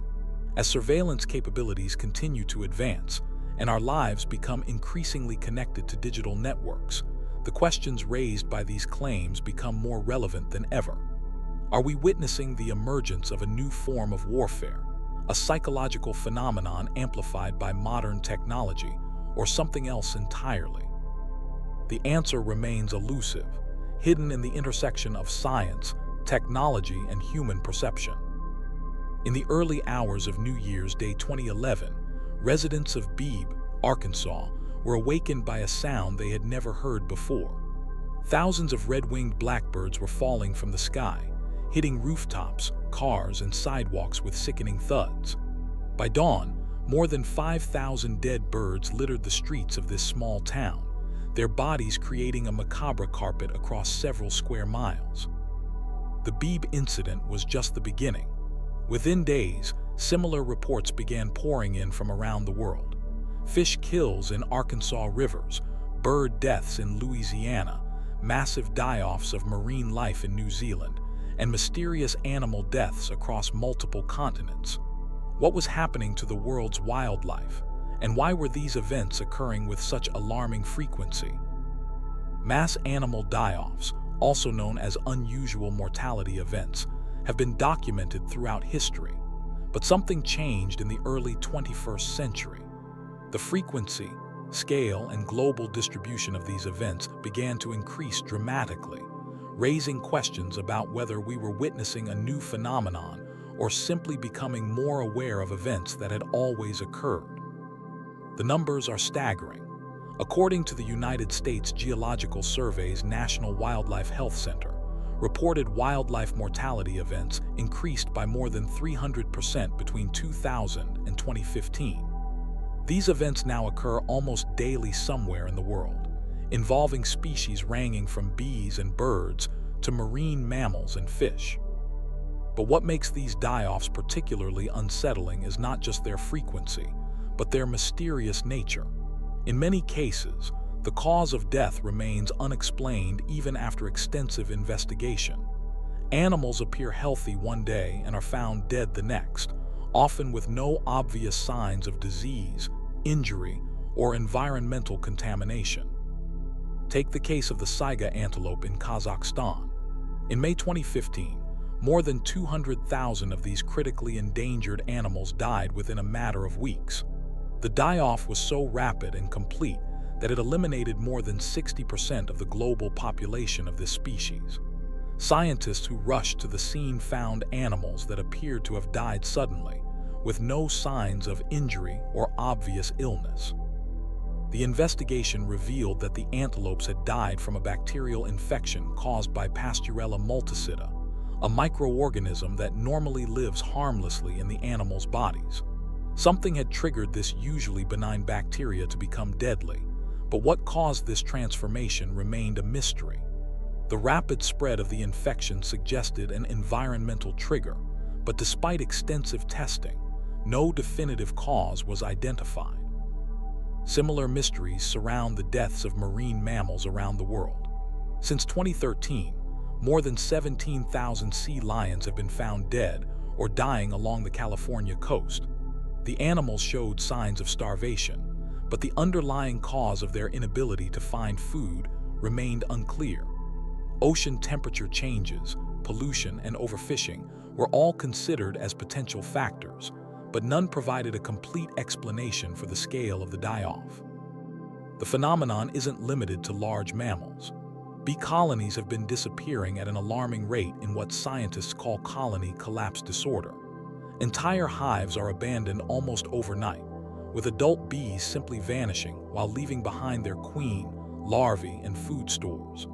The mysterious nature of these disappearances has prompted researchers to investigate everything from pesticides and parasites to electromagnetic fields and climate change.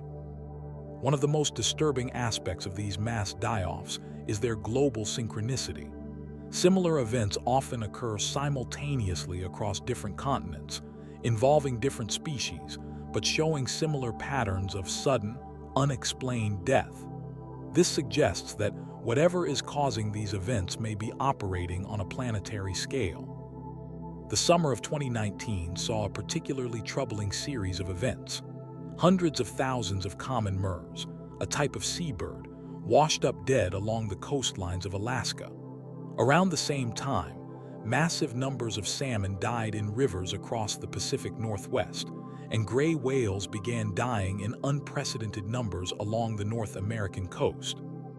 While each event had its own suspected causes, the timing and scale of these simultaneous die-offs raised questions about whether they were connected by some larger environmental factor. Climate change has been proposed as a primary driver of these events, and there's compelling evidence to support this theory. Rising ocean temperatures, changing weather patterns, and shifting ecosystems are all putting stress on wildlife populations. The marine heat wave known as the blob that affected the Pacific Ocean from 2013 to 2016 coincided with numerous die-offs of marine species, suggesting a direct connection between climate change and animal mortality. However, climate change alone doesn't explain all the mysterious aspects of these events. Many die-offs occur too rapidly to be explained by gradual environmental changes, and some affect species that should be well adapted to the environmental conditions present at the time of death. Pollution, particularly from industrial chemicals and plastics, has also been implicated in many die-offs. Microplastics have been found in the stomachs of dead seabirds, and chemical contamination has been detected in the tissues of deceased marine mammals. The widespread use of pesticides and other agricultural chemicals has been linked to bee colony collapses and bird deaths. But again, While pollution is certainly a factor in many cases, it doesn't explain the sudden, synchronized nature of many die-offs. Animals living in relatively pristine environments are affected just as severely as those in heavily polluted areas, suggesting that multiple factors may be at work. Some researchers have proposed that these die-offs might be connected to changes in the Earth's magnetic field. Many animals, particularly migratory species, rely on magnetic navigation to find their way during long journeys. If the magnetic field is changing or becoming disrupted, it could affect their ability to navigate, find food, or avoid dangers. The Earth's magnetic field is indeed changing. The magnetic North Pole is moving at an accelerating rate, and the overall strength of the magnetic field has been declining for centuries. Some scientists believe we may be approaching a magnetic pole reversal, an event that occurs roughly every few 100,000 years and could have profound effects on life on Earth. During previous magnetic reversals, the fossil record shows evidence of increased extinction rates and changes in animal behavior. While these events occur over thousands of years, the transition period might create conditions that stress wildlife populations and make them more vulnerable to other threats. The role of electromagnetic fields from human technology has also been investigated. Our modern world is filled with electromagnetic radiation from radio towers, cell phone networks, power lines, and countless electronic devices. Some researchers suggest that this electromagnetic pollution might be interfering with animals' natural navigation systems or even affecting their cellular functions. Studies have shown that some animals can detect electromagnetic fields at levels far below what humans can perceive. Bees, for example, can sense the electrical fields produced by flowers, and some birds can detect the Earth's magnetic field to within a few degrees. If human-generated electromagnetic fields are interfering with these natural abilities, it could explain some of the navigation problems and behavioral changes observed before mass die-offs. The timing of many die-offs has also raised questions about possible connections to space weather. Solar flares and geomagnetic storms can disrupt the Earth's magnetic field and increase electromagnetic radiation in the atmosphere. Some researchers have noted correlations between periods of high solar activity and unusual animal mortality events. The Sun follows an 11-year cycle of activity, and periods of high solar activity are associated with increased numbers of solar flares and coronal mass ejections. When these events occur, they can cause geomagnetic storms that affect everything from satellite communication to power grids. If animals are sensitive to these magnetic disturbances, it could explain why some die-offs seem to occur in clusters during periods of high solar activity. Disease outbreaks have been responsible for some of the largest die-offs in recent history.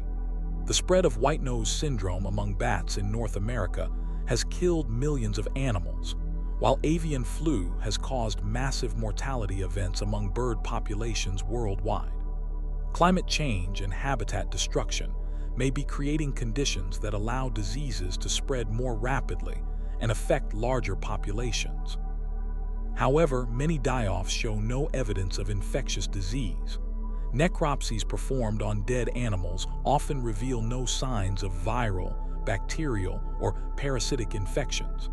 This has led some researchers to suspect that the cause of death might be related to stress, toxins, or other factors that don't leave obvious pathological signs. The psychological stress of living in an increasingly human-dominated world may be taking a toll on wildlife populations.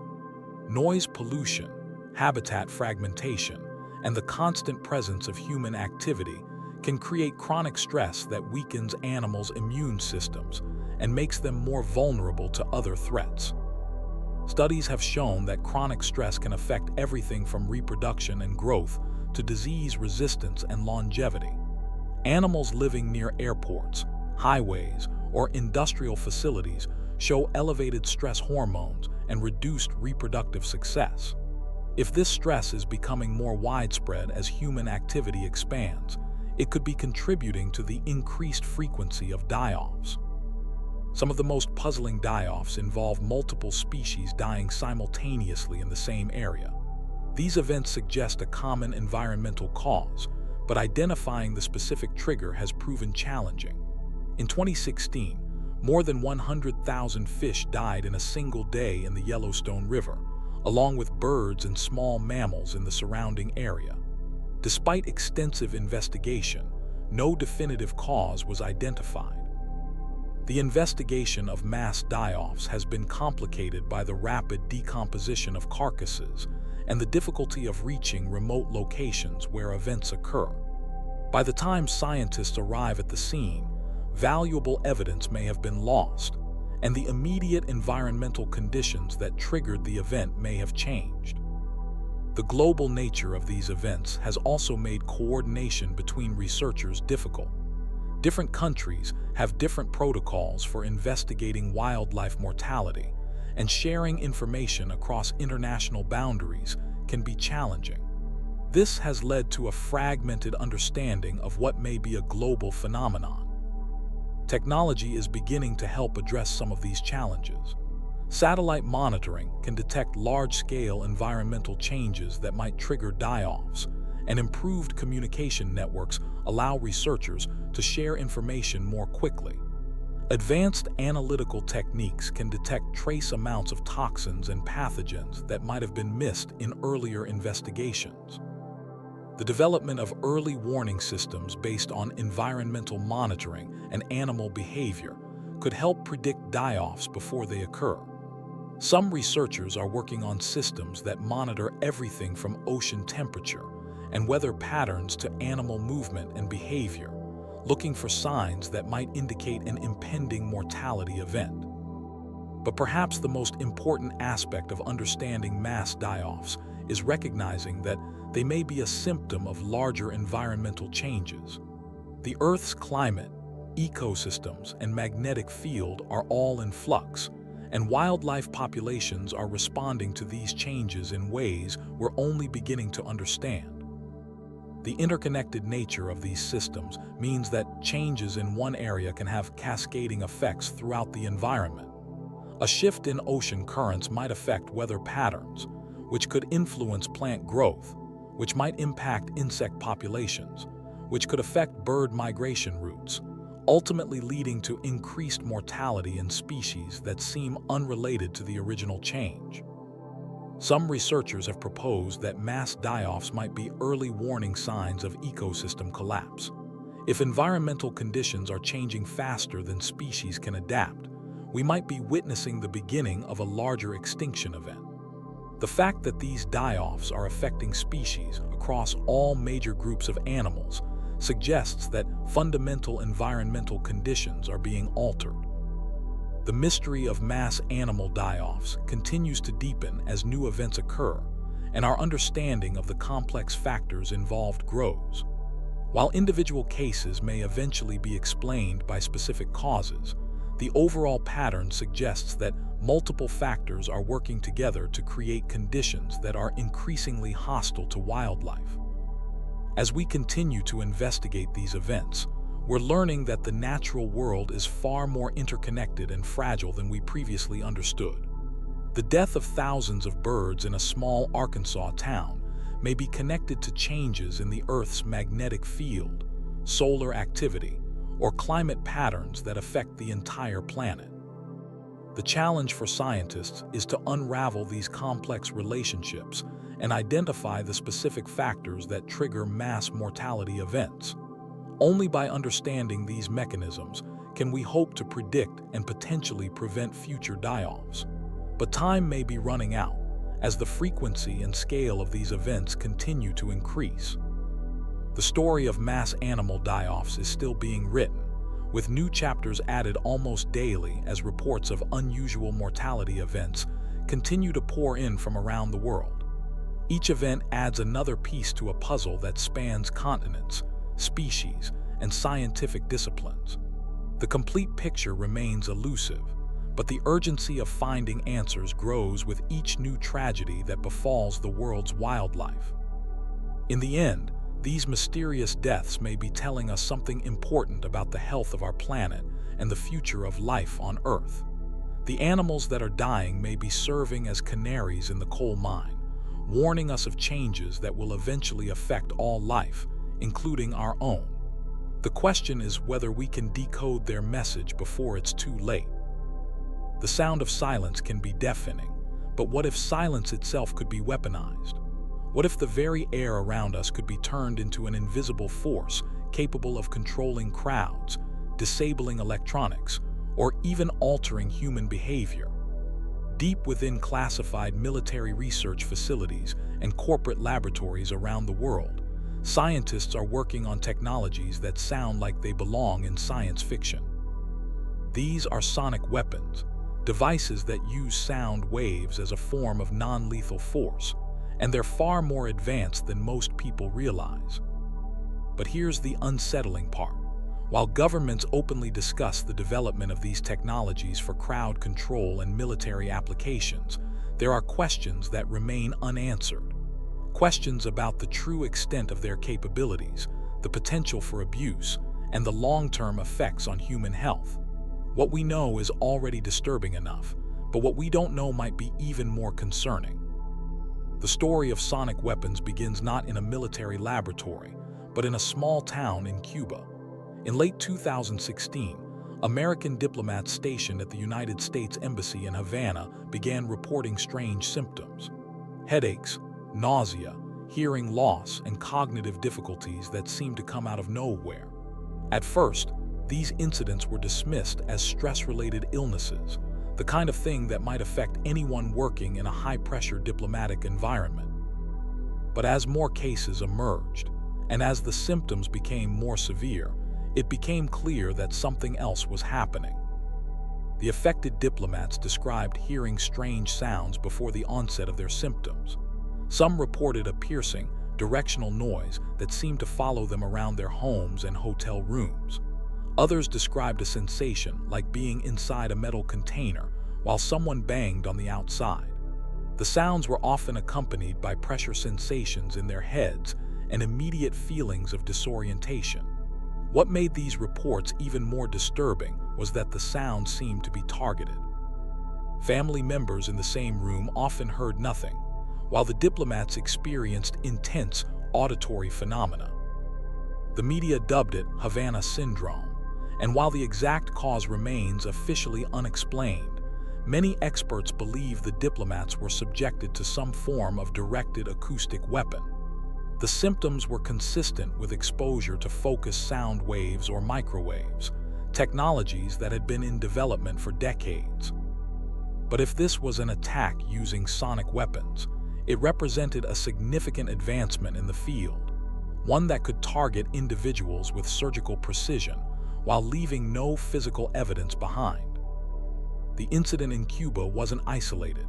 Similar cases were soon reported at American embassies and consulates around the world. Diplomats in China, Russia, and other countries began experiencing the same mysterious symptoms. Each time, the pattern was the same: strange sounds, immediate physical effects, and long-lasting health consequences. The State Department began evacuating affected personnel and launched investigations, but answers were scarce. What was clear, however, was that someone, somewhere, had developed acoustic weapons sophisticated enough to target specific individuals without detection. This brings us to a fundamental question: how advanced is sonic weapons technology, and who has access to it? The answer is more complex than you might expect. While the technology behind acoustic weapons has been in development since the 1940s, recent advances in materials science, signal processing, and miniaturization have made them far more practical and dangerous than ever before. The basic principle behind sonic weapons is simple: sound is energy, and when that energy is focused and amplified, it can have profound physical effects on the human body. Our ears are incredibly sensitive instruments, capable of detecting sound waves across a wide range of frequencies. But they're also vulnerable. Expose them to the wrong frequency at the wrong intensity, and the results can be devastating. At lower levels, focused sound can cause discomfort, disorientation, and nausea. At higher levels, it can cause permanent hearing damage, internal injuries, and even death. The human body resonates at specific frequencies. Our internal organs, our bones, even our brain tissue all have natural resonant frequencies. When exposed to sound waves that match these frequencies, the effects can be amplified dramatically. This is the principle behind some of the most advanced sonic weapons currently in development.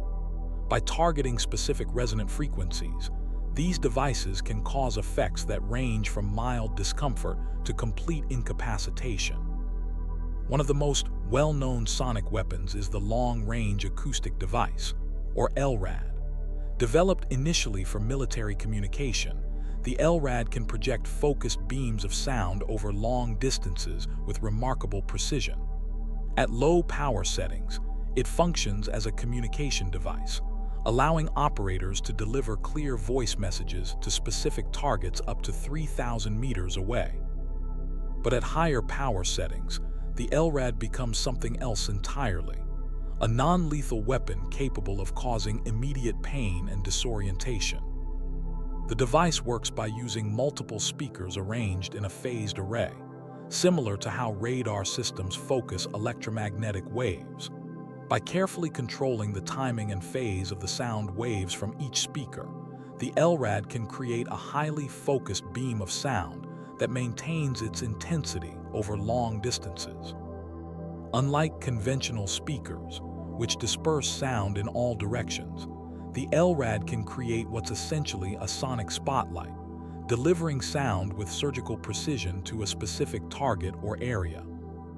Law enforcement agencies around the world have adopted LRAD systems for crowd control, claiming they provide a safer alternative to traditional riot control methods. The devices have been used at protests, border crossings, and other situations where authorities need to communicate with or disperse large groups of people. But the use of these devices has raised significant concerns about their potential for abuse and their long-term health effects. The problem with sonic weapons like the LRAD is that the line between communication and coercion is often unclear. When a device can project a human voice clearly over long distances, it's a communication tool. When that same device can cause immediate physical pain and lasting hearing damage, it becomes a weapon. The difference is simply a matter of power settings, and there's often little oversight over how these devices are used in the field. Military applications of sonic weapons extend far beyond crowd control. Researchers have developed acoustic systems capable of disabling electronic equipment, disrupting communications, and even causing structural damage to buildings. These applications rely on the fact that sound waves can interfere with sensitive electronic components, particularly at specific frequencies that match the resonant characteristics of computer processors, communication systems, and other critical equipment. One particularly concerning development is the creation of infrasonic weapons, devices that operate below the threshold of human hearing. Infrasound, typically defined as sound waves below 20 Hz, occurs naturally in many environments. Earthquakes, storms, and even large buildings can generate infrasonic waves. But when artificially generated and focused, infrasound can have profound effects on human physiology and psychology. The human body is surprisingly sensitive to infrasonic frequencies. Exposure to certain infrasonic waves can cause feelings of unease, anxiety, and even panic, even when the person being exposed is unaware of the sound source.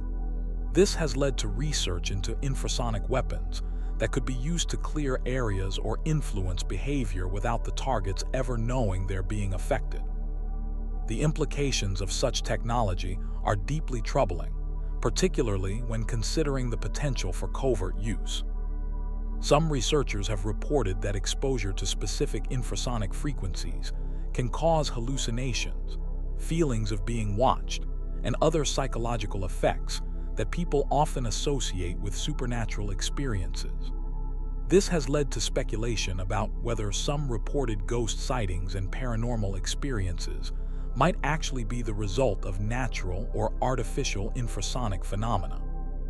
While this remains largely theoretical, it highlights the powerful effects that sound waves below our conscious awareness can have on human perception and behavior.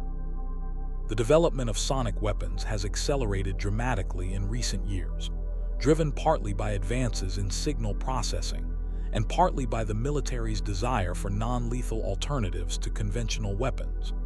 Modern sonic weapons can be incredibly sophisticated, using computer-controlled arrays of speakers to create complex acoustic patterns that can be precisely targeted and dynamically adjusted based on environmental conditions and target responses. One area of particular concern is the development of parametric speakers, devices that can create highly focused beams of audible sound using ultrasonic carriers. These speakers work by modulating ultrasonic frequencies in such a way that they interact with the air itself to produce audible sound at the target location. The result is what's often called a sound spotlight, a beam of sound that can be heard clearly at the target, but is nearly inaudible just a few feet away. Parametric speakers have legitimate commercial applications, from targeted advertising in retail environments to assistive listening systems for people with hearing impairments. But the same technology that can deliver a personalized audio experience to a shopper can also be used to deliver targeted harassment or psychological manipulation to a specific individual. The precision of these systems means they can be used covertly, with targets experiencing auditory phenomena that others around them cannot hear. The psychological impact of sonic weapons extends far beyond their immediate physical effects.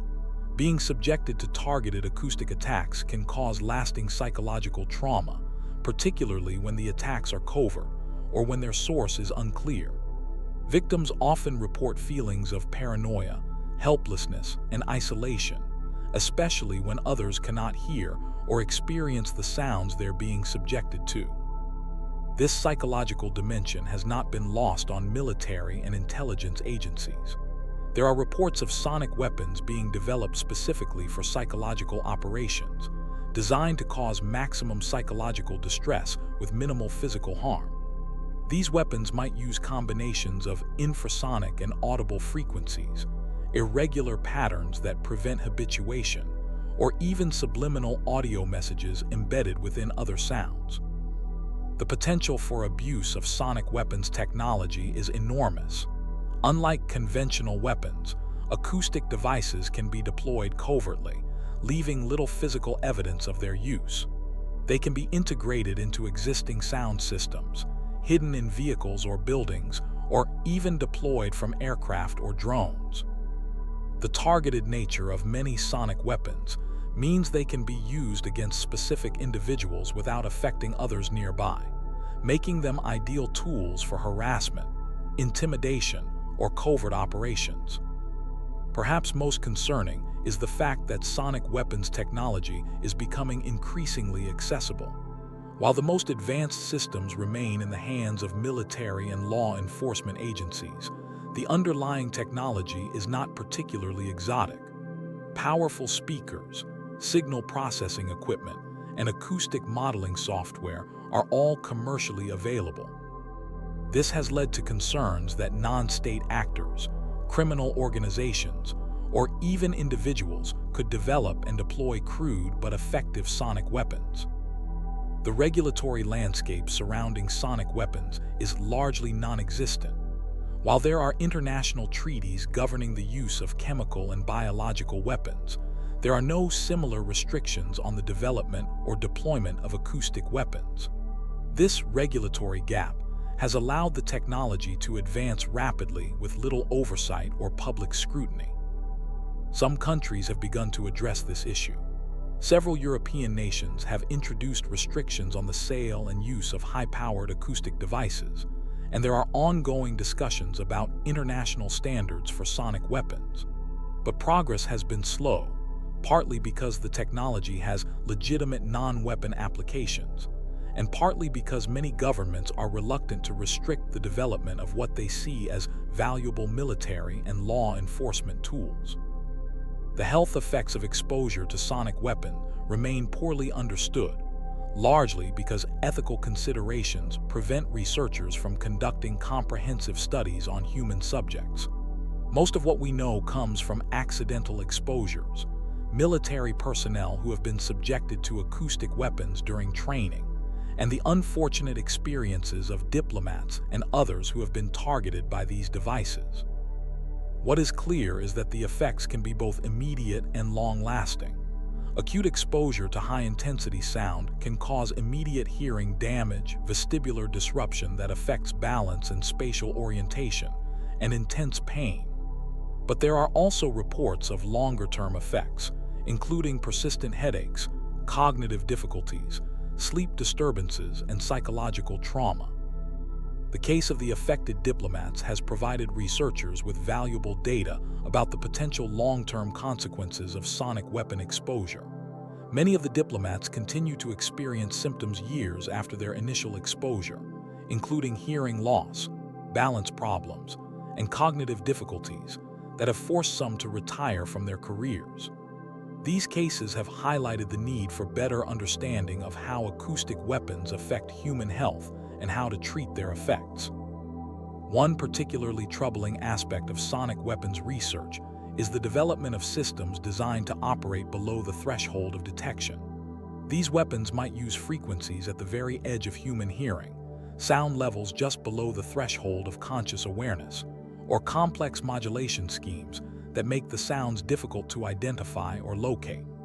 The goal is to create acoustic effects that the target experiences but cannot easily attribute to an external source. Such weapons could be used for a variety of covert operations, from disrupting enemy communications to influencing the behavior of targeted individuals. The psychological impact of being subjected to acoustic effects that cannot be identified or explained can be severe, leading to symptoms that might be misdiagnosed as mental illness or stress-related disorders.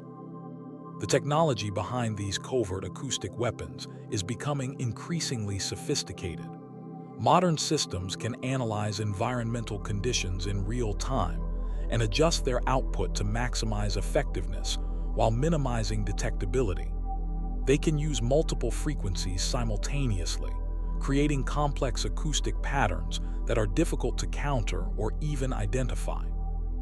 Some systems can even adapt their output based on the target's response, creating a feedback loop that maximizes psychological impact. Military researchers have also explored the use of sonic weapons for area denial, creating acoustic barriers that prevent access to specific locations. These systems might use combinations of audible and infrasonic frequencies to create zones that are intensely uncomfortable or disorienting to enter.